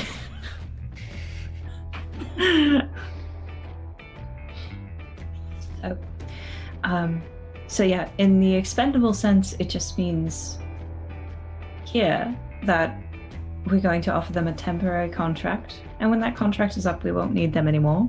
and we drop them off in a safe place where we pay them and they go off about the business. And that's it. Perfect. Temporary contracts. That sounds like a whole new level of swindle. Yeah. I'm surprised you've never encountered that before. That's fairly common practice as far as I've heard of it, with the exception of some deadlock jettisons. Anyway, let's go ahead and find our crew. Let's just say I've talked myself out of more than one situation. All right, let's go. Yeah. Can we get a crew montage? Okay. Crew montage. We're gonna have you go to the employment offices. Apparently, there's it's just basically a way stop where you can you pay just 5 gold to rent a space for like a couple hours, and people line up for work. You can offer advertise what kind of work you're going for, or you can keep it hush hush, and it's kind of like this is kind of the premise of the job. You know, if you accept, non-disclosure agreement, blah blah blah. They even have like non-disclosure agreement forms, like all that kind of paperwork. You just grab a stack and go. And so you can kind of like pick people to interview, or people can just walk in. So you're gonna get 5 people who walk in to your interview. One of them is a Goliath. It's a Goliath lady. And she is about 7.5 feet tall, very broad. And she kind of takes a seat and she goes, I hear you have a job. Yes, we do have a job. I like a job, I need work. How much does work pay? And will there be heavy lifting? I must keep my figure. I would absolutely say that there's going to be a lot of heavy lifting. Good. And, if you want to keep your figure, that's fine. That is why I need heavy lifting. If I do weakling job of filling out papers or something, I lose figure. I do not maintain this easily. It's too heavy lifting. Lindy, I need to roll to see how attracted my character is into buff Goliath women. I need to roll for this. Or you could just decide they're into buff Goliath ladies. She's into buff Goliath women. You can be your character can be into whatever she's into. Hey, did this person come and apply, or did Lysander spot them and pick them out? That's the question. Captain, why are your eyes dilated? And I'm just gonna put my hand over Junker's visor / face, like with normal human type fleshy structures, it just kind of stops them from talking, but for this I'm just it doesn't do. I don't even imagine his speakers are in his mouth. I imagine they come out from like somewhere else. Your heart rate seems to have increased as well. It's probably alcohol, Vic. Absolutely. There's a bar in this town. Yeah, there's so many bars here, and there's so much alcohol. Yeah, we wouldn't want you to lose your figure. There's going to be a lot of heavy lifting, and we pay very well for it. Anything on ship that we could accommodate you with? Liquor is always pleasant, but as long as there are heavy lifting and the pay, place to sleep, food. Yeah, high we've got protein, all that. preferably extra protein. Yep. I imagine you need probably a big bed of some kind. I am a very large woman. I could You are a very prefer large woman. larger bed. Yep. Or sleeping quarters arrangement. I am not picky. Yep. All right, great. Yep, you're hired. Excellent. I fill out paperwork or fill out on ship. I'm not particular. Fill it out on the ship. It's fine. Meet us in 12 hours at the docks. The ship's called completely legitimate. It's at All right. dock. I will be there. She kind of just does the thing where she goes to scoot her chair back, but instead the desk kind of slides back forward a little bit as she scoots herself back, and then she kind of ducks out and comes out the door. We Oh have gosh. 20 retweets, everyone. Hey. Ooh. Awesome. Thank you. Is that another magical item? It is. Okay. Let's see. Captain already got one, so we'll roll a 1d3, and you all have the same numbers you did earlier. It's Johnny. Johnny. All right, Johnny, roll me a 1d100, please. You know, I probably should have gotten her name, but mystery is like half of the adventure. 80. You guys are really high on this thing. I know, I was wondering. Okay. Johnny, you're doing interviews, and you see, like, there's a real shifty person who's kind of, like, they're walking by. And, they drop something as they're, like, headed out the door. It appears to be a very ornate-looking thimble? Maybe even a small tumbler. It's hard to tell. It's either a big thimble or a small tumbler. Hey, what's up? I'll come over and I'll scoop it up. Uh-huh. It looks like it's got traces of liquid on the inside of it. Make me a Constitution saving throw. You knew this would happen. I know it. All right. Actually, I've got a reroll. I'm gonna use my reroll. Oh, I'm gonna use it okay. at some point. All right. Marginally better. Marginally. All right. We're gonna get back to that in a minute, as you picked up an ornate thimble with traces of poison inside of it. So we'll get to that in a little bit. But your second interviewee is this it's a human, but his hair is like all slicked back. And he looks like maybe he hasn't showered in a couple days, but you don't smell it on him. He's got definitely a slight aura of booze. And he's like, hey, I hear you guys got some work. I need some work. What kind of job we talking about here? He looks real like small and kind of wiry. Does he look like kind of seedy as well? Like, Oh, mega seedy. like super seedy. Mhm. That's okay. We're Name's looking into Sleaze. They call me Mr. Sleaze. Mr. Sleaze. Yeah. Huh. This is gonna. Is everybody in the interview room, or is it just the captain? No, I think everyone's here. Okay. In the very first interview, Johnny would have had an apoplexy about payment. Paid? What? Everyone's getting paid. We already talked about this. What about interns? We could teach people how to do mining. Yeah, we're also doing that. The thing about having a legal, completely legitimate intern is that you pay them. It's a thing. What is this? It's a whole thing. It's not just slavery? What? No, it's not supposed to be, It's but not supposed. right. Look, my character is super seedy. So as he's like kind of talking to you, he's like, "My name's Sleaze, Mr. Sleaze," but he looks over at Ish and goes, "But you can call me Jonathan." Jonathan Sleaze. Yep. Well, and you don't go by Johnny. No. Okay, well you can't on this ship. That'll get very Oh, it's confusing good. very No, quickly. I don't need to go by Johnny. I just typically go by Sleaze. By My Sleaze, friends okay. call me. All right, But is my Mr. close Sleaze friend- okay? Call me Jonathan, yes. And he keeps getting distracted by Ish. What's Ish your- is gonna slam her hammer on the table and just Oh. stare at him. So Very you handle hammers often, do you? You're good She's with gonna turn to heavy Captain. objects. Can I hit him? You can hit on me all you want, Dollface. Ah! At this point, Ish is having a hard time controlling herself.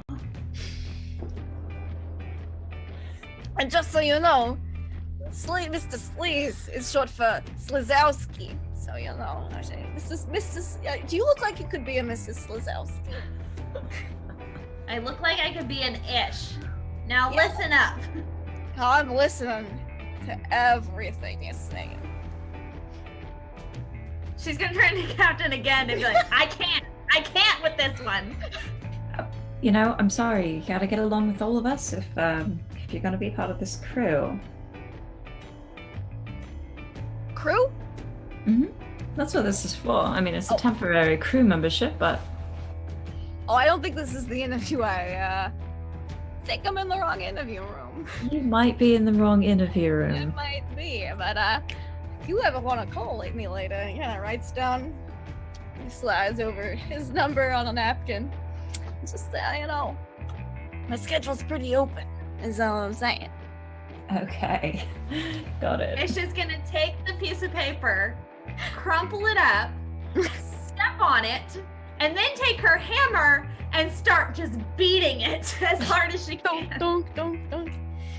Oh. And he kind of leaves. He's like, "Don't get me all excited before I leave, darling. Call me."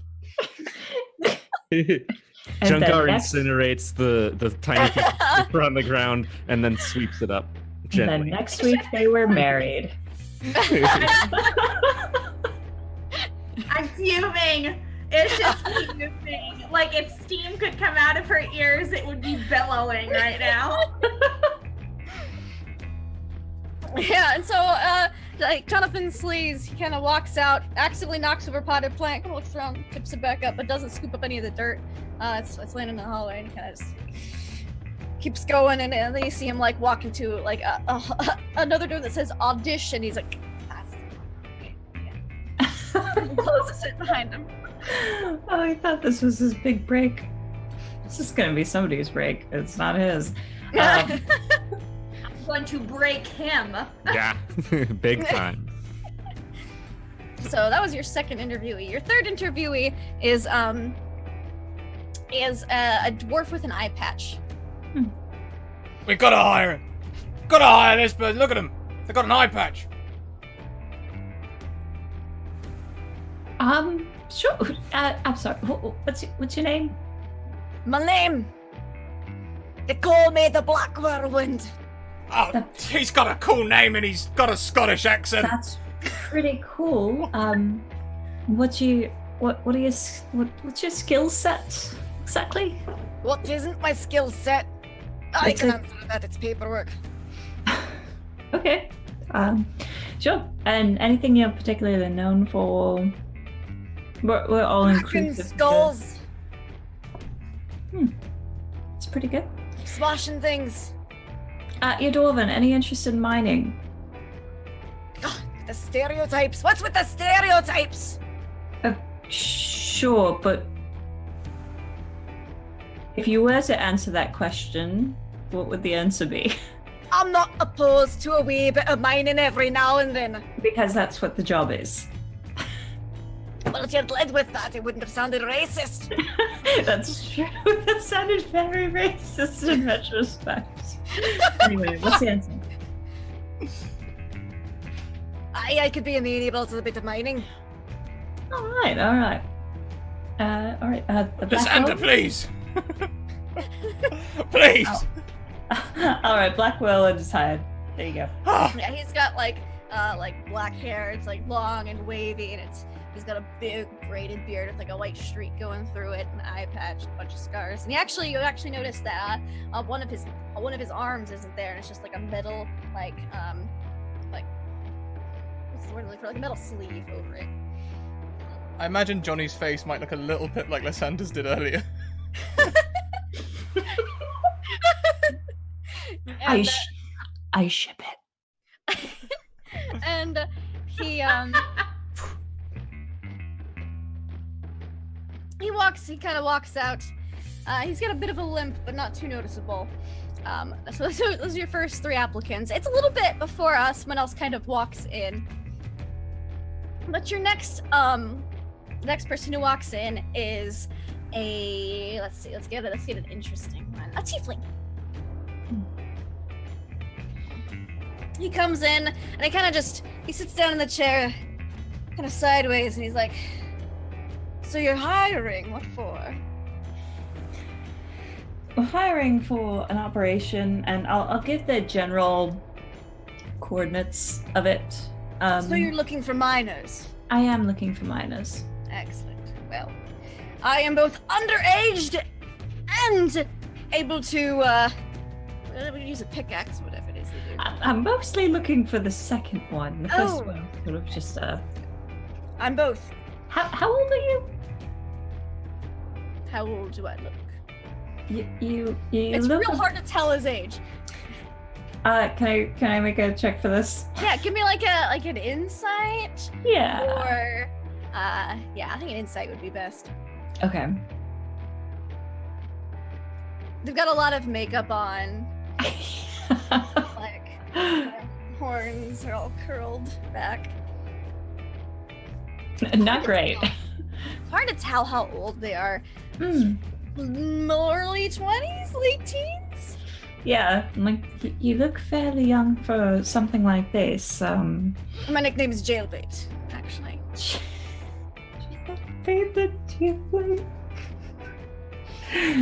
Excuse me, real quick. Anyway,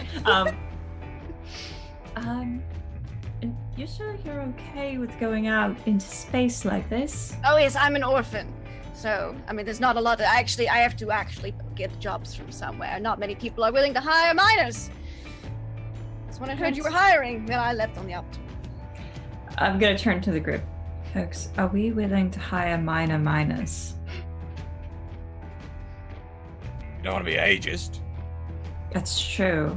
I mean, I have a bit of a problem here because I don't want to ask them about the parents, but what if they do have parents who don't approve? Like, should we get a parental guardian slip? But what if it's from like a bad home and we're actually doing a good thing here? Well, Captain. yeah. We're getting way too hung up. As much as this exposition is going to be completely legitimate, why don't we let this little bit of it be completely legitimate? That's fair enough. I ran away from home when I was like 12. Turn around. All right, we're hiring minors. Excellent. Yes, it's hard for minors to find work. So thank you. I appreciate it. When do we start and when do we leave? We're leaving tomorrow. All right. Yep. Give them the star time. I if will it's be cycle. there. Yeah. On time or 15 minutes earlier. Sure. All right. Do you have a name besides Jailbait? Oh, well, Please I am have a rather name. partial to the nickname. Do you have another name besides Jailbait, though? Well, I I had will a refer to serial you as number in the Jailbait. orphanage, but not actually. Okay. But if you really wanted to, you could call me 3947. That's my... Can I just call you JB? JB works. I like that. Okay. JB. It's fine.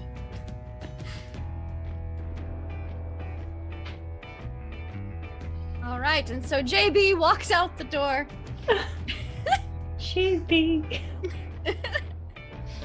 Oh no. Hey man, if he's underage, that means he's not yet received his full title, right? So we could just refer to him as Master Bates. That's fair. Weird naming convention, but that's fair. You have a young master? No.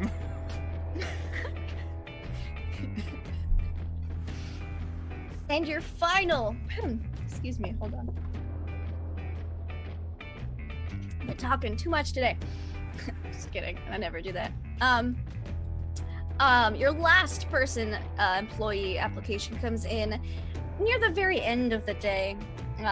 You're almost running out of booth rental time, but someone just bursts in through the door, and this person appears to be a Minotaur. A Minotaur. Yes, Right. they have little like pants on with suspenders and glasses. Aww. Oh, I'm sorry. Are you still taking job applications? We are. Do you know anything about asteroid mining or? Do I? Please tell me. I used to be a geologist until they kicked me out of university. Okay, so we would be correct, and don't take this as any sort of weird thing, but you're of consenting age, right? No Yes. reason, just Reason. All you're right. an adult, right? Yes, I am an adult. Oh thank God. I mean, we'll hire a minor, but we don't want to hire a minor at all. It's true. Scrat knows where I'm going with my jokes. Mhm. Scrat. I could see it being a minor inconvenience. Yes. Yeah, it could be. It could be a minor offense too. I'm actually middle-aged. Oh, well, that's good. That's good. And I'm just I got fired from my last place of employment for a bit, and so now I'm looking for new work. But I heard there was some mining going on. Well, I just had to jump. Can I make a check for this? Oh no, I'll just ask because it seems like common knowledge that minotaurs are very maze friendly. So mining seems like a skill set that they could have to get out of someplace or navigate someplace. Yeah. So I'm just gonna ask. I think you're just being racist again. D&D is a very racist game. So what are your skill sets involving? If we were to put you in a mine, what would they be? Well, I would love to collect some rocks. Remove the racism.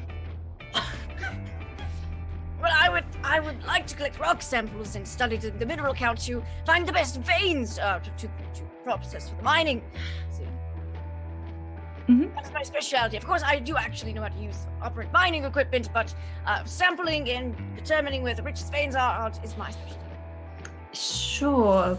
Okay, so we have 4,000 gold. How much did it take to top up? It was only 20 gold. 20 gold? Oh, that's good. Still all the gold you had from earlier. Yeah. 4,000 gold from the dwarven ship part specifically. I'm just trying to think on how much it actually takes to hire an expert in the field, right? Yeah. in the minefield, as it were. In the mining field. It's a minefield, let me tell you. Minefield. This particular job is only going to be a temporary position as well. Well, that is unfortunate, but it will tide me over. Navigating my career field can be somewhat of a minefield, really. Where is your what is your desired pay rate? Out of curiosity. My desired pay rate. Let me look into the player's handbook and see what daily cost of living is like. Because they're going to be paid probably by the day rather than by the job, because it is manual labor. And that's actually a thing, so I should probably use it at some point. There we go. Lifestyle. All right. So it's for everybody traveling to the meteor. It's going to cost you, let's say, 5 gold a day. Okay, that's reasonable. Then once you actually once the heavy lifting and mining takes place, it gets bumped up to 10 gold per day. Okay. But most of the time is spent traveling. So. Okay. Then we do have the gold to we do have the gold to pay them, and they're also looking for rocks for their own benefit. I tell you what. We're looking for very of course, once you get the minerals, that'll be more money too. So. Yeah, exactly. And we're looking for very specific minerals, not uncharted or untested ones, or like scientifically sound ones for creating new minerals. Yeah. For the purposes of ceramic engineering. So that could be part of the deal too. They can just take whatever rocks they find interesting. Yeah. Kind of like, this is what we're looking for in this meteor. If you find something else, you can keep that. Yeah. Perfect. What is this Minotaur's name again? Oh, Professor Archibald. Professor, can we call you Archie? Yes, you may. That's Professor Archibuld.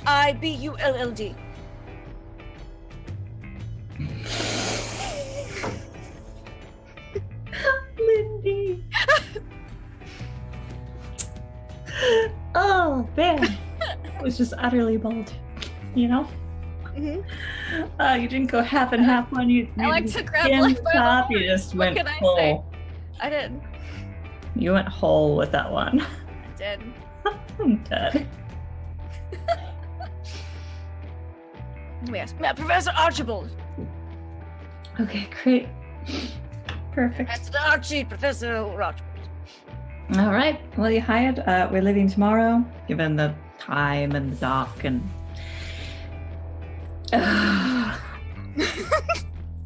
All right, but I will see you first thing on the morrow then. All right, and he kind of picks up his notebook and kind of heads out. Oh, that was a good time. It wasn't 8 to 12, but it's still enough. Skeleton crew. Okay. We're just starting out. Skeleton crew is seems to Hey, be. and 4 out of the 5 interviewees is not bad. Yeah, definitely not hiring sleaze. I feel like he wanted something else. And I'm gonna stare at Ish.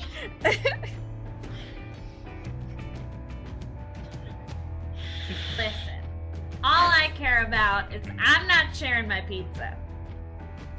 I don't care. Those are dreams, whole pizza dreams. Dreams to be had. Meanwhile, I gotta figure out the name of this Goliath lady we're having on. Got to ask what her name was. Would you like me to ask for you? No. I can ask. I'm gonna ask a question. What are you talking about? That's silly. I can definitely ask a question. I Your mean, heart rate has gone up again. just shut up, Junka. Just stop talking with your. Did I tell a joke? You seem to be laughing quite a bit. Actually, if you could tell a joke, I'd be very appreciative. I could use it. What's a spacer's favorite thing to read? I don't know, Junko. What is a spacer's favorite thing to read? Comic books. That's pretty good. That one's pretty good. I'm just calming down.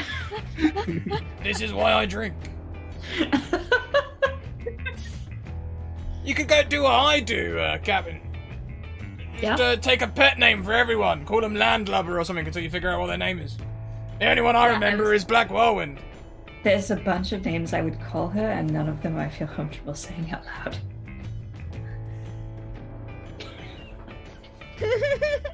Fair enough.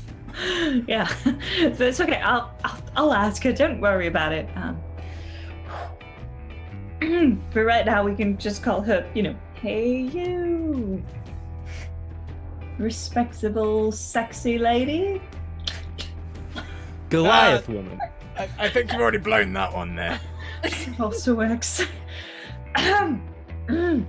Anyway, let's go into something else now.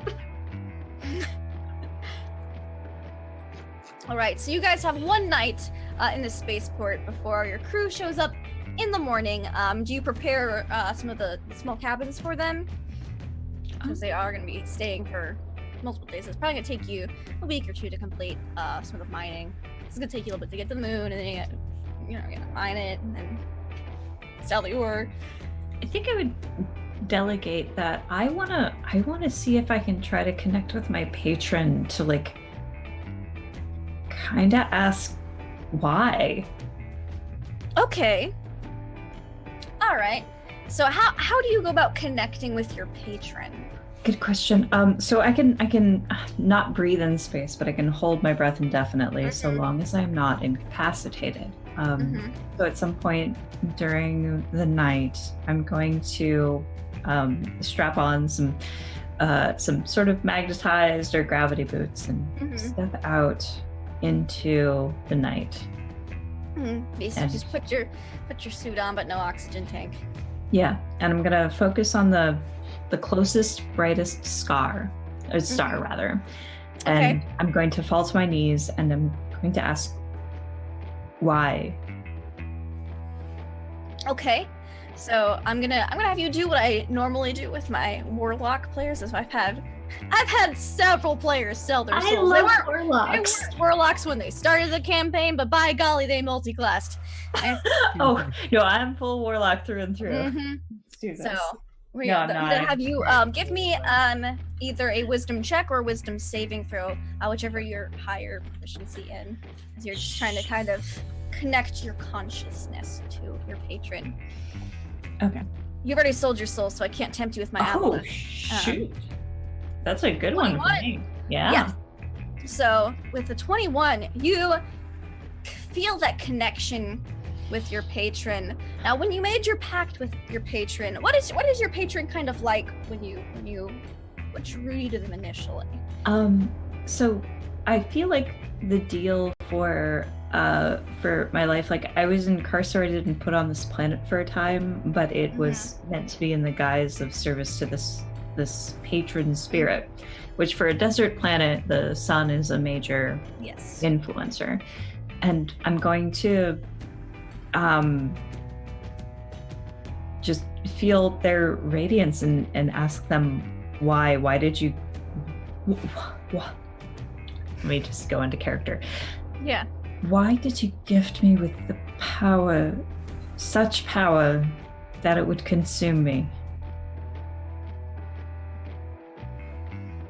So you ask this, and the sun can be both benevolent and cruel at times.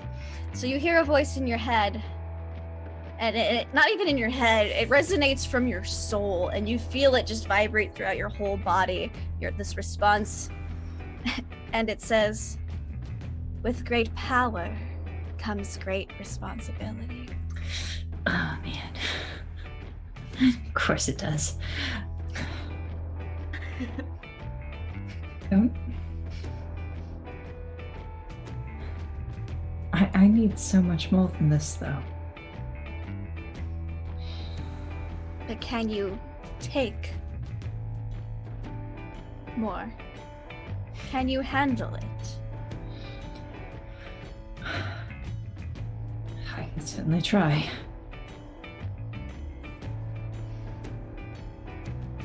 Your body is only capable of handling so much as a mere fragile mortal vessel. You should focus your energies on learning to control what power you have before I bestow any more, as if I bestow more, you may burn up before your time. Okay.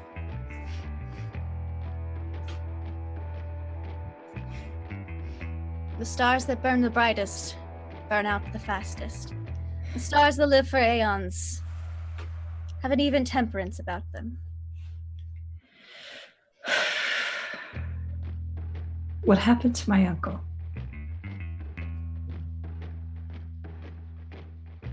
Your uncle.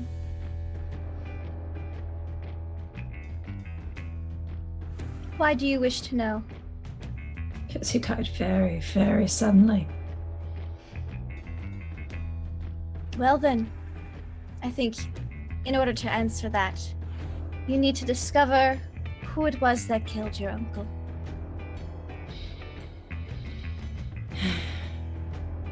It happened while he was conducting completely legitimate business. Is it completely legitimate or completely legitimate? I need to... You don't get a response from that.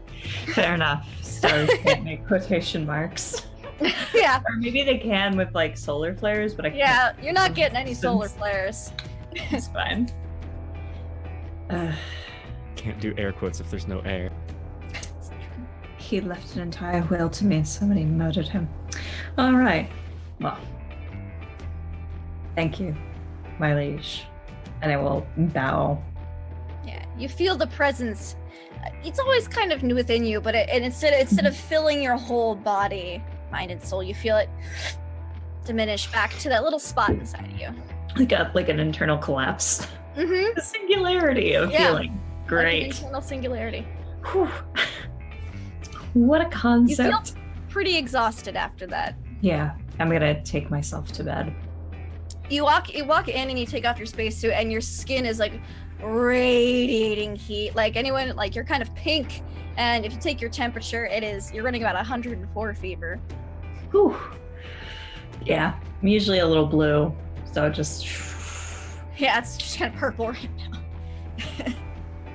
Tell you cool down, but you cool down within an hour. Just takes a little bit for all the heat and energy to exit.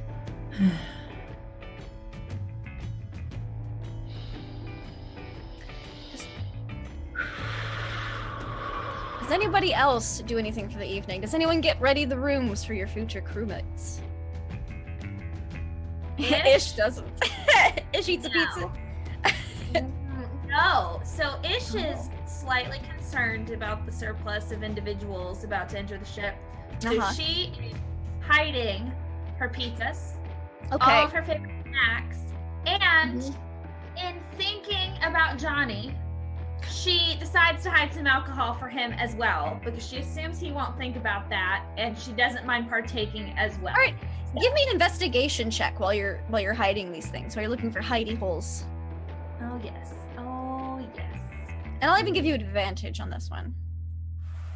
So I assume you're taking your time to find places for these. Oh yes. This is like top priority. Advantage? Do you roll again? What is the advantage? Yeah. Well, the advantage is you roll twice, but this one's basically set to roll twice, so it'd be like a 7 or a 6. But I'll allow you to roll it a second time. Well, you do have a reroll if you'd like to. Oh, use a you do reroll. have a reroll. In fact, you've got 3. I'll reroll. Oh yeah, you have 3 rerolls. You got. Or you can add a d6. All right. With the 10 investigation, it's not that you find these instantly. You're looking for a hidey hole, and you're like, you open a cabinet, you put it in there, and you're like, I'm gonna find it. It's just a cabinet. So you've been like going around and re-hiding stuff around the ship for a couple hours, and you're like, the pizzas, the frozen pizzas, they're gonna. Why I need to hide ice with these pizzas, and so then you're like, where am I gonna get this ice? And as you're kind of going over this big ice dilemma, you trip over a little tile on the floor that's jutted up a bit, and you look underneath it, and there's this little secret trapdoor in the floor of one of the hallways. She's going to check and make sure nobody else is coming and open it. All right, you open it up. It appears to be a crawl space. She's going in. You go in. Investigating around this crawl space, you see that there's some panels with like storage areas, one of which appears to be temperature controlled. She puts the pizzas in, extremely excited. Okay. Give me a perception check while you're in this crawl space. Oh me, oh my. Oh, there it is. Then 11, you think you hear a faint skittering. But you're lucky you don't see anything, so it must have just been maybe like some of the pizza wrappings kind of like crinkling. Not really sure. Okay. You're able to put them into the temperature control space and hide some of the alcohol in there too. She's before she closes the door to this little like temperature controlled space, she's just gonna sit there and admire her work because it's taken her so long to get to this point. It's probably about 2 a.m. It's beautiful, and she feels good about it. Excellent. So then she's gonna close it up and get out of the crawl space. Yeah. So you found some of the hidden cargo storage on the completely legitimate business. What about Junkar? What is Junkar doing on the ship before your crewmates get here this next morning? Junkar is just running routine maintenance on the ship and making sure that we have all the mining equipment that we need. Okay, prepared. yeah. You have the mining laser installed! Urgh. Ready to go. Routine maintenance. What does Junkar do during his routine maintenance? Is it just he just goes through protocols? Does he listen to music? What is routine maintenance like for Junkar? Oh, that's a fun question. Because I imagine he does it probably like twice a day, or at least once a day. So what's his routine kind of like? Yeah, I think he does listen to music. I imagine Junkar is a little bit like a giant version of Wall-E, and so he's got like an old school like tape player or something that was that was like belonged to his dwarven friend who trained him on everything. And he plays the same exact song every time that he's running his maintenance checks. A lot of times he'll often just like take out a piece and then find a bunch of scrap metal, fashion it to be something that is the exact same shape as the one, and just replace it for no reason. Because he likes tinkering with things. Yeah. That's awesome. That's most of what he does. Nice. So you just go about your nice little routine. What about Johnny? Well, no one else has been preparing the rooms, right? So I guess that falls on me. Yes, it does. Well, first of all, I'll swab the decks. All right. Any ship hand knows how to do that. They do Plus, we need indeed. to clear up all this manda goop. There is a bunch of mandragoop still in some areas of the ship. We didn't exactly put them in litter trays, did we? And then I'll just go around, I don't know. I'm not really sure what people sleep on, you know. Rocks, hammocks in a pool of water. I don't really know, so I better provide for everyone. So I'll do a different type of bed in every room. In the first one there'll be a hammock, and the next one there'll be a fish tank, and the third one there'll be like a slate. I reckon that one will be for Black Whirlwind, I've just got a feeling. And so on and so forth. Bed of nails, you know, maybe a pool of lava or something similar. Mhm. You know, someone. You're able to get like a heated waterbed. You're not quite able to find a pool of lava, but you're able to get like a heated waterbed. At least try and make it as comfortable for if we do have a tiefling or fire genasi. I think we did hire a tiefling, didn't we? Tieflings might appreciate that. They might appreciate that. Like that indeed. So yeah, I'm just gonna do different beds in every room. Okay, cool. Love it. So you put a different bed in every room and get the thing ready. There's surprisingly most of the kind of like supplies are already on board. You just kind of shuffle things around a little bit and make some things work, finagle some stuff. Might even have had Junker help you like fix a component on the heated waterbed. Hasn't been used in some time. Needed a new like heating coil element, but yeah, you got a box full of those. And before you know it, everything's prepared, at least to good old Johnny Deep standards. Then what does Johnny do after he prepares the room? It's pretty late by the time you do. Well, it's getting late. He hasn't had a drink for a while, so he's actually getting sober. So he almost has a lucent thought. And what he thinks about is maybe he could get Junker to combine the fish tank and the heated waterbed, and somehow combine them to make a relaxing thing, possibly in Black Whirlwind's room. And then he sort of shakes it off and thinks, I clearly need a drink, and... Alright. So you make a drink. Everyone goes to bed. The next morning, the first person to arrive, bright and early, 15 minutes early specifically from the rendezvous point, is JB.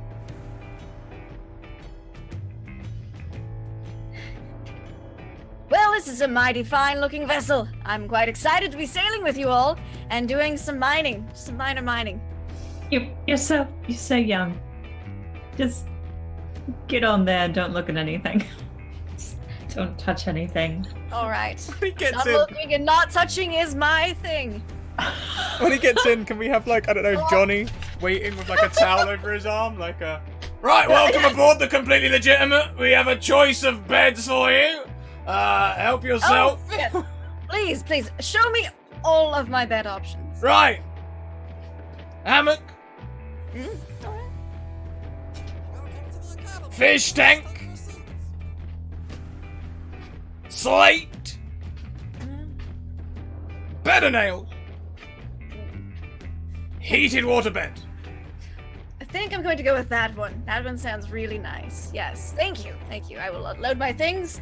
And you see he has like a knapsack on a stick over his shoulder, and he just kind of like throws it down next to it. Well, that ought to do it. Are there any magazines in that knapsack, son? No, of course not.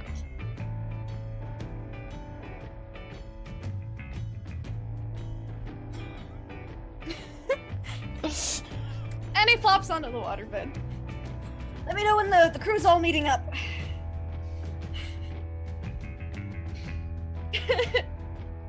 Waterbed just goes. The next person to arrive would be Professor Archibald. He's got, what are they called? Galoshes on over his regular shoes, and his suspenders are this time they're more like fishing flies, like the fly fishing pants, so he can like go up in like water or whatever. He's like, I wasn't quite sure what atmosphere we'd be having on whatever it was vessel it was that we'd be bedded mining on, so I figured I'd come fully prepared. And you see he's got like a big suitcase. He's got a parka sticking up out of it and all sorts of stuff. And I'm ready. Another suitcase, and it's labeled like rock examination supplies. personal effects.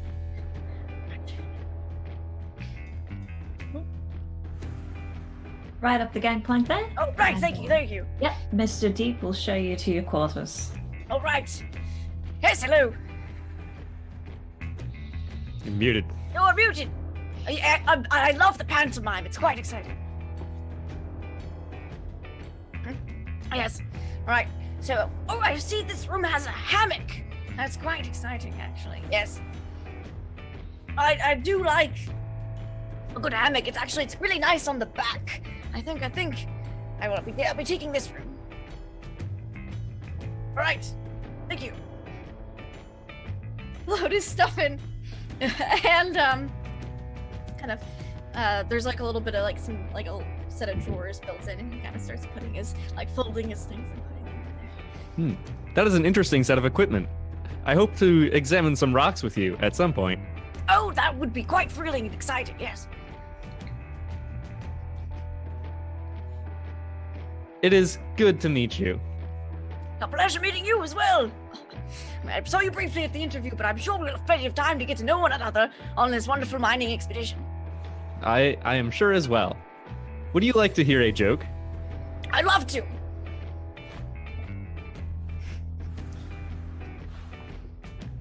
What is a geologist's favorite kind of music? Oh, I feel like I should know this one. Oh, what is it? I am a geologist. Rock and roll. Oh, that's a good one and also true.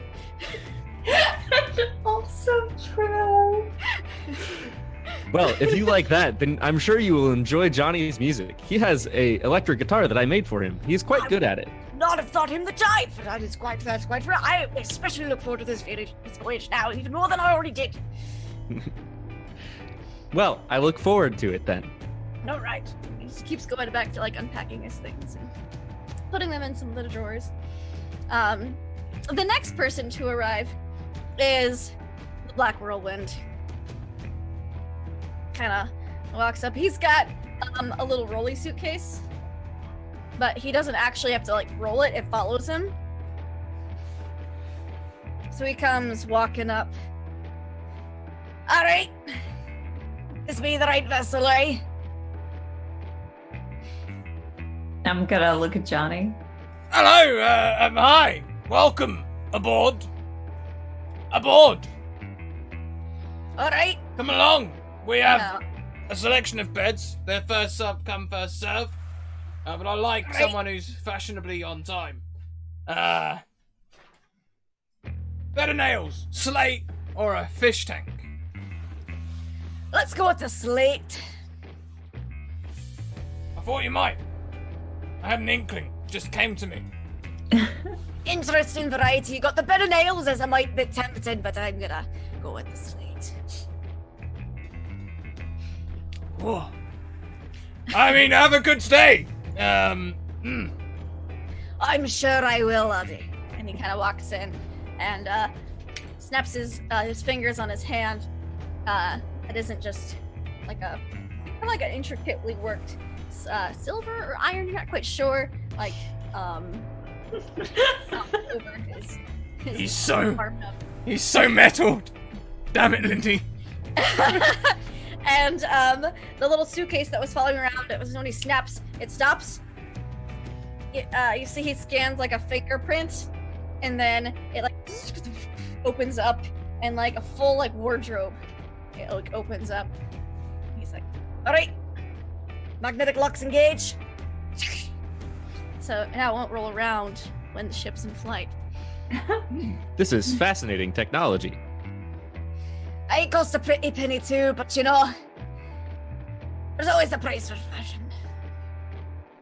While we are traveling, would you mind if I examine your arm at some point? Ah, certainly. If you're lucky, you'll get to see all the attachments I've got for it. Now, Junker, come on, let's not crowd him. Let's not crowd the poor dwarf. Let's... All right, we can await the last crew member.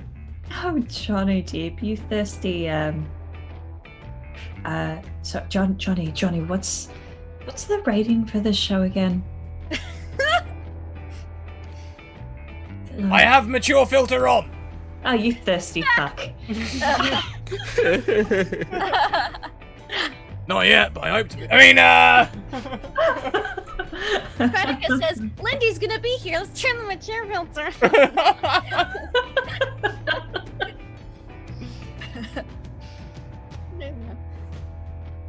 Alright, so about 15 minutes late, you see the Goliath woman walking up. She's got like a backpack on, and she's got cargo pants tucked into like combat looking boots and a tank top. She's kind of walks up. This is place Hello. and time, da. Yeah. Hello, respectable, sexy lady. I'm gonna push Junker out of the way, but I'm not heavy enough to do so, so I just push You're just myself to the side. Hi there. Yeah, Hello. you're on time, even Oh. mostly, kind of. Hi. Well, I usually try to be a few minutes late in case assassins come. They show up first, and like, oh, that's really smart and sexy of you. Wow. So anyway, that's the gangplank, and Mr. Deep can show you to your room. all right, right. Mr. Deep, Yes. show me rooms. Yep. Well, it's first comes, first serve, I'm afraid. So by turning up a little late, you have avoided assassins, but you also have avoided first choice of the rooms. So, we have got left a fish tank or a bed of nails. Hmm. Let me see fish tank. By all means. Don't worry, if you fancy it, you can sleep with the fishes on this ship. She kind of looks at it. Now let me see bed of nails. Right this way. She kind of looks at it. Hmm. We are going to go. I'm assuming like the bed of nails is literally just took up like a 5x8 sheet of plywood and just hammered a bunch of nails through it. Yeah. And it's just sitting on the floor. She goes, "We will go with bed of nails." Of course. Blah. Enjoy. I will do my best. And she kind of just unshoulders the backpack and begins looking around the room. Right, well, I'm off. Done myself a good job there. Yeah, this is great. This is great. She chose better meals.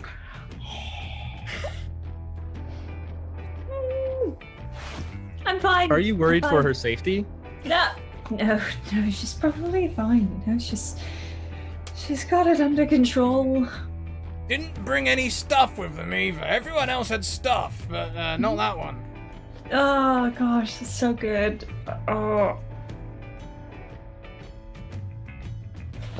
Ah, I'm fine. Anyway, You're how's alright everyone then. else? No? Lysander, I've not seen you like this for ever. Yeah, just fine. Fine. Why don't you do? You know what? Go talk to that dwarf. Royal. Huh? Yes, right. So should we get the ship going? Right. Right. Yeah, get it going. Let's leave. Let's go. Let's go get our mining on.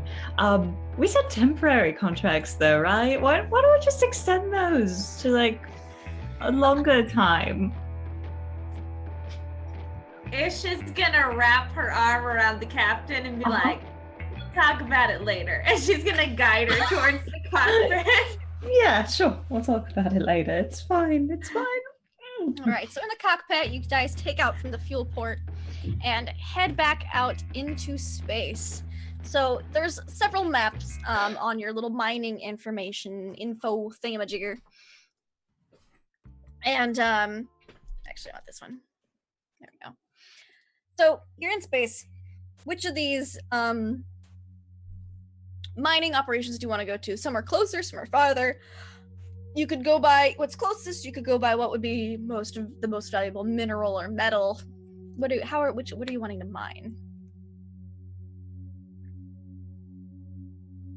So we have multiple locations. Mhm. What? It's, So it's like a map to like a certain section of the sector. It's got a couple of moons and abandoned like type things, and then some asteroids. Yeah. So I think the considerable thing to take into account here is like we can't think of it in Earth standards. Either we're going for like metal and reaping the benefits thereof and taking it to planets where they may have not discovered certain metals yet, or we're doing minerals and taking it to planets that have a deficiency in those minerals. And there's also certain types of metals that are just valued as trade currency. Like you guys have a few bars of trade currency with you currently. Yeah. What is the most valuable?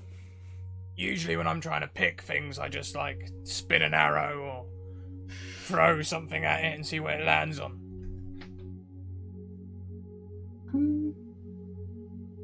The closest moon, it doesn't have the most valuable minerals, but it's got, you know, a decent mineral quota or content. I'll have names for all these fancy minerals next week.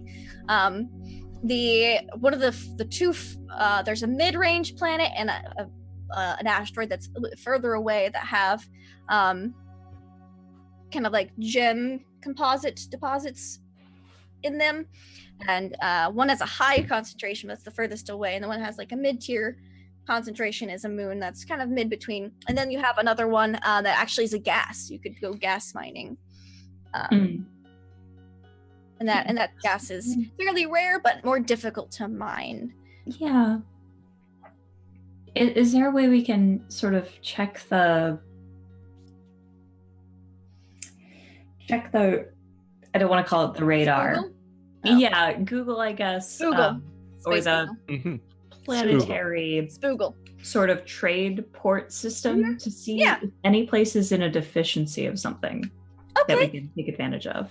I will allow one of you guys who is looking to give me like an investigation check to kind of see how well you can look for. I can make a data check. Yeah, a data check would work. Not to be racist again or anything, but maybe they know something about it. Yeah. Black Whirlwind just had to give you a hard time. That's a nat 20. Ooh. All right. So with a nat 20, you can tell that there is that one of the planets that has a mineral deposit. It's a mineral that a bunch of nautiloids are currently seeking for some of their tests to see if they can make their Poseidon solution to find a new home planet. So they're kind of doing tests on it to see. So you know that they would pay a hefty sum for rather large quantity of this material, because it's not a rare material, but it's hard to get in bulk per se. So there would be nautiloids looking for that, and that would be, and it's not like there's a big trade corporation that has a corner on the market, so it wouldn't be shady dealings at all. Also, you can see that definitely either of the gem encrusted mining operations would be quite fruitful, as gems are always worth something. They're very akin to trade bars, but a little bit harder to sell. So those are your two best hits. You're looking at the gas one, and you're looking at your equipment and your crew, and you think that, well, yes, it's valuable. It's too complicated for us in our mining equipment at this time. I'll pass that along to everyone else, and also to Archie, because I think he would know. I think he would have some good input there too.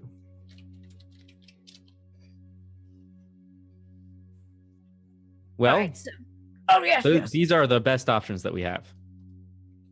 Well, it really just depends on how easy you want to pawn the stuff off. One would fetch a higher price but be a little more troublesome, and the other one will be very straightforward and simple. Either are fairly very easy to. It's not very difficult to mine these things. You just kind of Is there any that the professor would prefer, like for their research?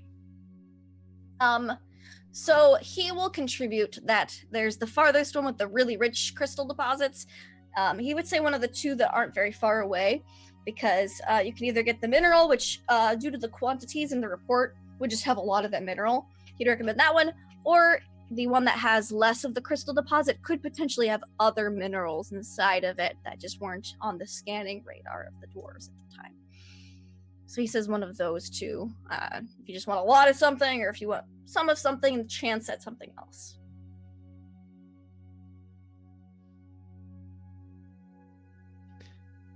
Well, Captain. I'm off rocks, so I personally don't care. Why don't we flip a coin? Well, hold on. We could flip a coin, but we do have some informed decision making to make. Junkar, Yes? you detect that there should be some money to be made in this sort of, how would you describe it? An illithid program or Nautilid. a nautilid? Right. Oh, like the Yes. people we saw Yeah, the earlier. fish people. Mhm. Right. Like our friends from that planet. Yeah, it wouldn't hurt. We could maybe bring some back if we have any overstock, I guess.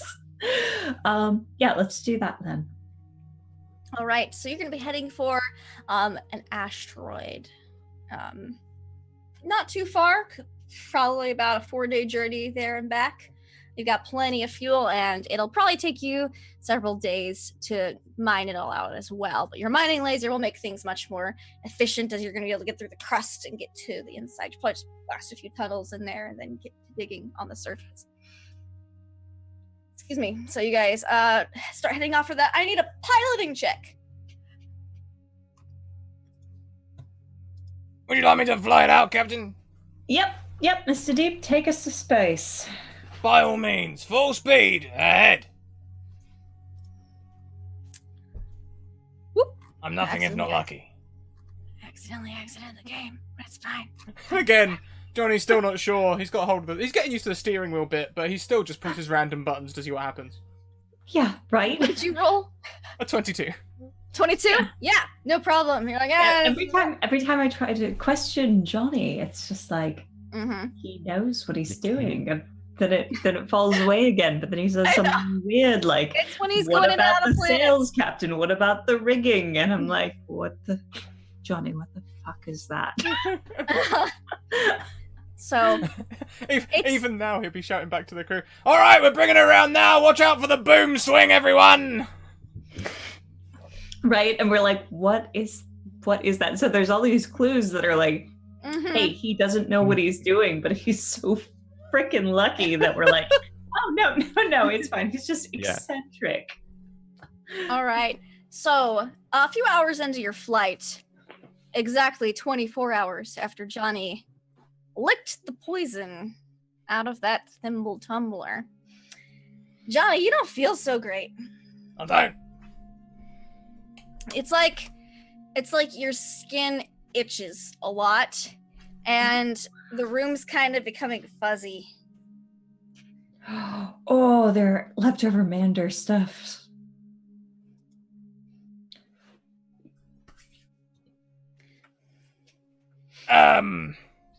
Captain, can I have a quiet word? Sure. Look, my skin's all fuzzy, and my vision's going prickly. As you look at him, his eyes are completely bloodshot, and you see that the veining is kind of coming down the sides of his face. Yeah, I take him like by the face in my hands and inspect his pupils and stuff. I'm gonna do something. I'm gonna spend a spell slot, but I don't want anyone to know. If I could sleight of hand cast a spell slot or something, or just narratively do it. Sure. I'd like to accidentally cast autopilot on the ship Accidentally cast autopilot. and get up and walk away. Like, You might need to fly the ship, Captain.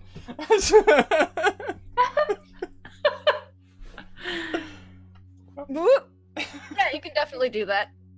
You just kind of like knock on it like the fawns a little bit on the jukebox. You're like, "All right, you might need to fly the ship, Captain." And you see like the vein, the blue veining, kind of come down his cheeks and kind of start into his neck. This is not Mander's. Oh, Johnny, are you okay?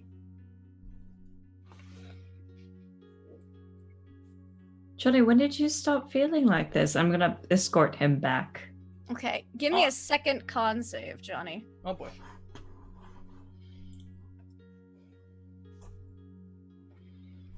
All right. So with the 16, you don't pass out, but you feel your limbs kind of start to lock up. But you're getting real stiff. I thought it just came over me all of a sudden, honest Captain, just a minute ago. And all of a sudden I feel all stiff. Really? Yeah. Was there anything you ate or touched, or are you okay? Oh, you know me, Captain, I'll drink anything. You certainly will. I'll escort Mr. Deep back to his chambers. Mm-hmm. Yeah, you escorted out. He don't look good. His Mr. movements Deep, are kind of getting a little stiff and jerky. He's just walking along. do you need some kind of medication or something? You need to see a doctor. Can I insight check myself? Certainly. 14? That's pretty good. You've good insight. Do I need a doctor? You probably should get some kind of treatment for this. You're not going to be able to lift a cup to your mouth to keep drinking. That becomes a hindrance. Captain, I at the moment cannot lift a bottle to my face. And that means I need to see a doctor. That's fair enough. We'll get you the first doctor we can find. Is the professor perchance a doctor? Is it Dr. Professor or is it just Professor? You ask him, oh, no, it's just Professor. Okay. Fair enough. Oh, man. With our luck, Sleaze was probably a doctor. Right. Oh, God. Sorry, guys. But we're kind of already here. There's like no way to go back and find a doctor for Johnny. I mean, you could go back to the spaceport. The nearest doctor is probably not too far away. Do you That's ask around true. some of your hirees?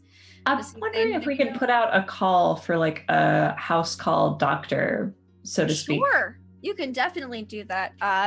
Let's have like a comms check. I don't think there's like a comms check, so let's do like a persuasion check just to see how compelling of a signal is that someone is going to be able to hear. Sure. Well, eventually, it's how fast someone shows up. 14? 14. All right. You get a like a typed message back. Like you send out like an SOS call or whatever. Need a doctor, like a Craigslist kind of thing. Not quite Craigslist, but like like a thing like you get a like basically an email reply stating sounds serious. In the area, rendezvous or house call. House call. We'll call it because we're going to be here for a bit. Mm-hmm. Okay. All right, send coordinates. I'm a doctor. I will be there forthwith. And you see Okay. some credentials kind of up the screen.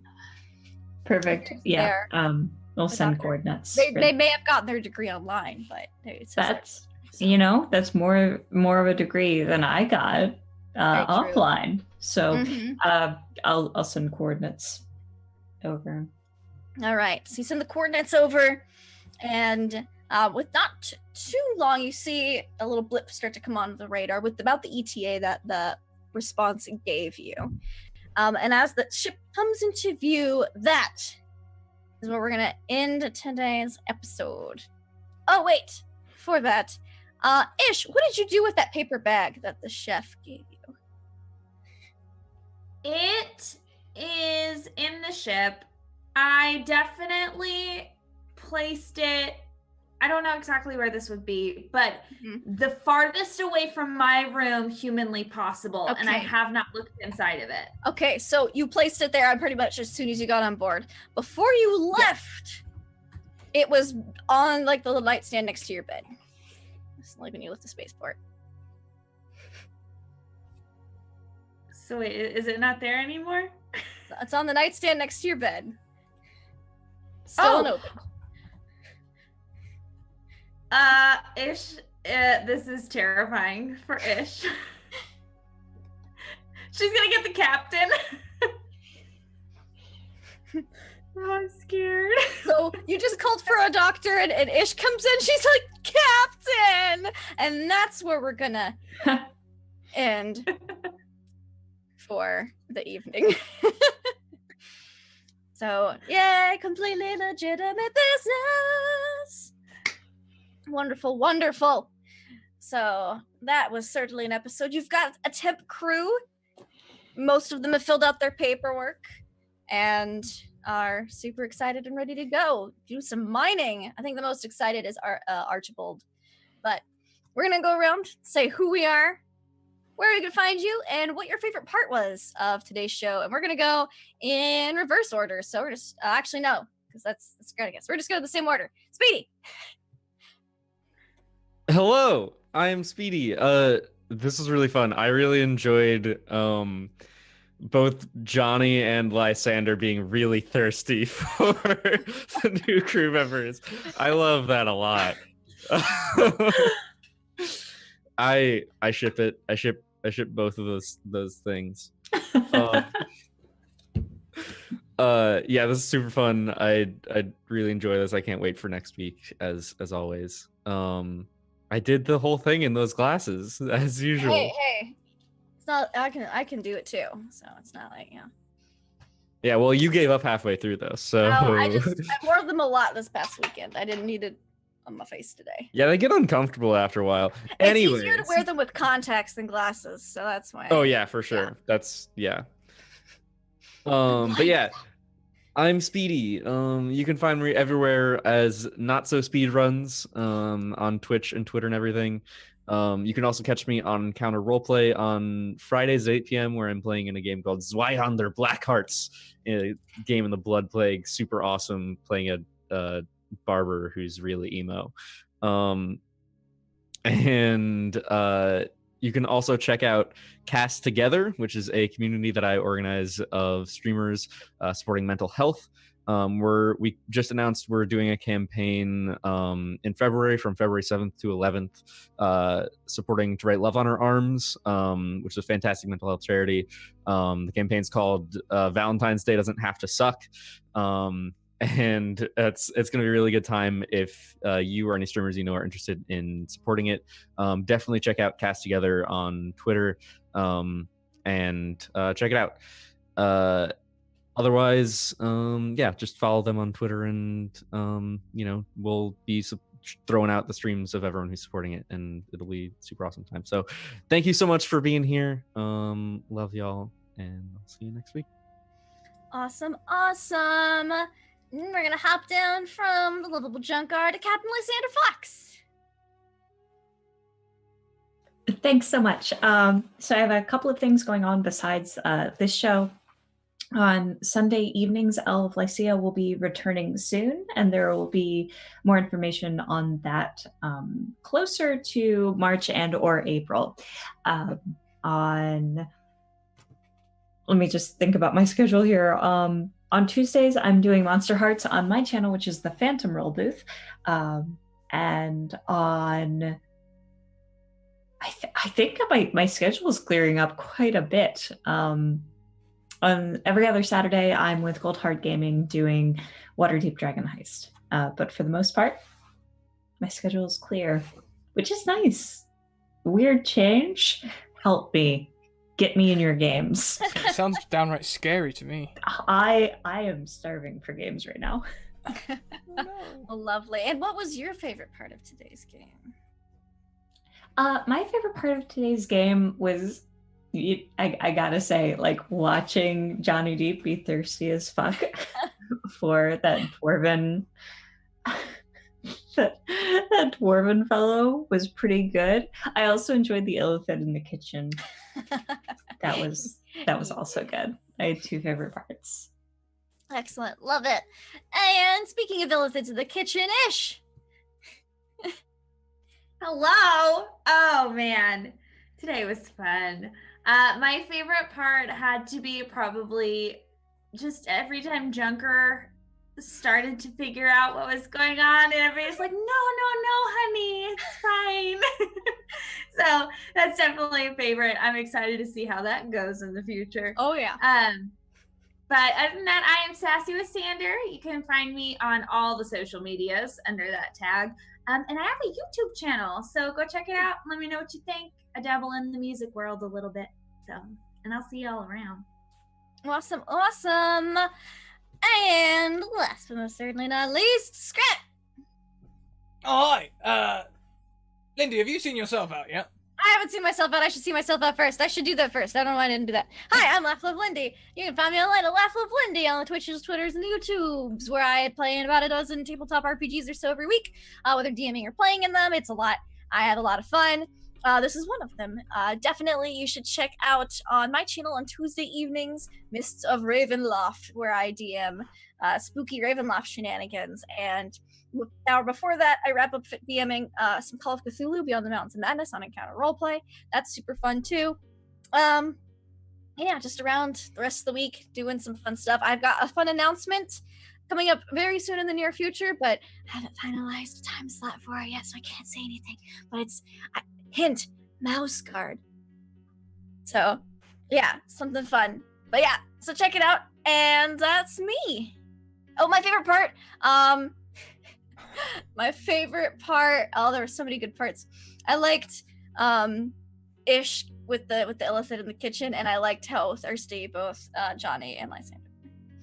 So that's it. Strong contenders for the favorite moment. My favorite moment isn't how thirsty we were. It's how well you seem to have got to know us all to know exactly what sort of NPCs and to get that sort of reaction out of us, Lindy. Are you in our heads? A dwarf with an eye patch with a metal arm. Oh. I'm just into really strong ladies. Who isn't? Oh. What can I say? Anyway. Woo, yeah, that was my favorite bit is Lindy getting in our heads. That was great. And also, like, you know, rocking out on the ceiling upside down in a psychedelic pub. That's goals. Life goals. If I could do that IRL, I'd love it. But this is my channel, everyone, so welcome to the channel. If you're here for the first time, if you're not, welcome back. We have links and things. Check out our social links. You can check out our Discord, our Twitter, and our YouTube Discord for a safe, inclusive space where you can talk about TTRPGs and other things involving the community. We've also started recently putting our analytics up for public domain view, open book policy for a little bit, see how that goes. So you guys can check that out as well. We did quite well in December, actually. So thank you all very much. We also have Twitter there. If you send me a DM on Twitter, I will get you a game. If you're brand new to D&D or other TTRPGs, do not worry. That is not a problem. We are used to taking new people on, and we will gladly have you. At the moment, we have filled our Monster of the Week game, but we all the way to the end of March. But we do have 4 other games you can take part in the week. We've got 2 lots of D&D 5e, one with pre-gen characters and one with a make-your-own character. We've got Cypher System and Ryutama. Ryutama is tomorrow at 6 PM, so tune in for that. It's kind of like wholesome Quantum Leap. And Cypher System, we do something different every week. It's so versatile. We're just trying out how versatile we can see it. Yesterday we did a one-shot heavily based on the Wacky Races. It was so much fun. What else have we got? We have got a YouTube over there. Check out our YouTube. All these episodes will be up on the YouTube before the week is out, so before the next episode. Patreon. Check out our Patreon. You can support us over there for as little as $1 a month, but also we have articles available for free over there, so go and check them out. They're about TTRPGs and other sorts of things. I hope you find them interesting. We also have merch. You can get a crest on your chest over at the Redbubble, and at the moment you can get 20%, 25%, 20% discount, can't remember, with the code OUTFIT. And thank you whoever it was who did get one a few hours ago. I saw it happen. So thank you very much with the t-shirt there. Thank you. We also have sponsors in Bird in the Storm Publishing, who create content for D&D and other TTRPGs in the form of modules. You can catch their Clearing the Midnight Wields one shot which we ran over Christmas on YouTube right now. And we also have Mage Hand Press, who created this, the Dark Matter Alpha, which is what we use to play this game right now. So if you liked this game, check out those links. Go and have fun with the system yourselves. If you've got a sci-fi fandom, I promise you, you will find it when you read through the book. I know Lindy and Marcy got a bit of a Mass Effect feel. I got a bit of a Red Faction. I did get a bit of a Red Faction feel, but mostly Red Dwarf. That's the one I'm looking for. But if for me, it was actually Destiny. Yeah, a bit of Destiny Yeah. in there as well. Yep, I read the module and I was just like, I could have my ghost and shoot things up. Yeah. I got a Firefly and Mass Effect had a baby. That would be this. Yeah. So. And there's been people who've been noticing all sorts of things, like stuff from Doom and all sorts. There's some special stats in there. Oh, Skagov coming in really late. We're just about to go and raid someone else, but welcome and thank you for the raid. We even somewhat. I've lost my train of thought. There was Doom in there. Someone found Doom. Someone saw Doom. They've even got statistics in there for a red shirt, which are slightly worse than a normal civilian. Fantastic load of detail in that. We also have some other sponsors down in the panels below. Go and check out rasafad.com, tabletoploot.com, and ruinc.com and get yourself a 10 to 15% discount with my codes. I think that's everything. Today, we are going to go and pay a raid over to We Are Nerdsmith. If you know them, they are another group who are looking to create a safe, inclusive space to have games, and that seems like a wonderful thing to go and support to me. So that's exactly what we're going to do. Our raid cry today looks like we are hiring miners. All of you stop posting so I can copy it. There we go. We are hiring miners. So thank you very much for the stream, everyone. Bring the hype with us over to Nerdsmith, and we will see you next week. Keep on evoking emotions. Bye.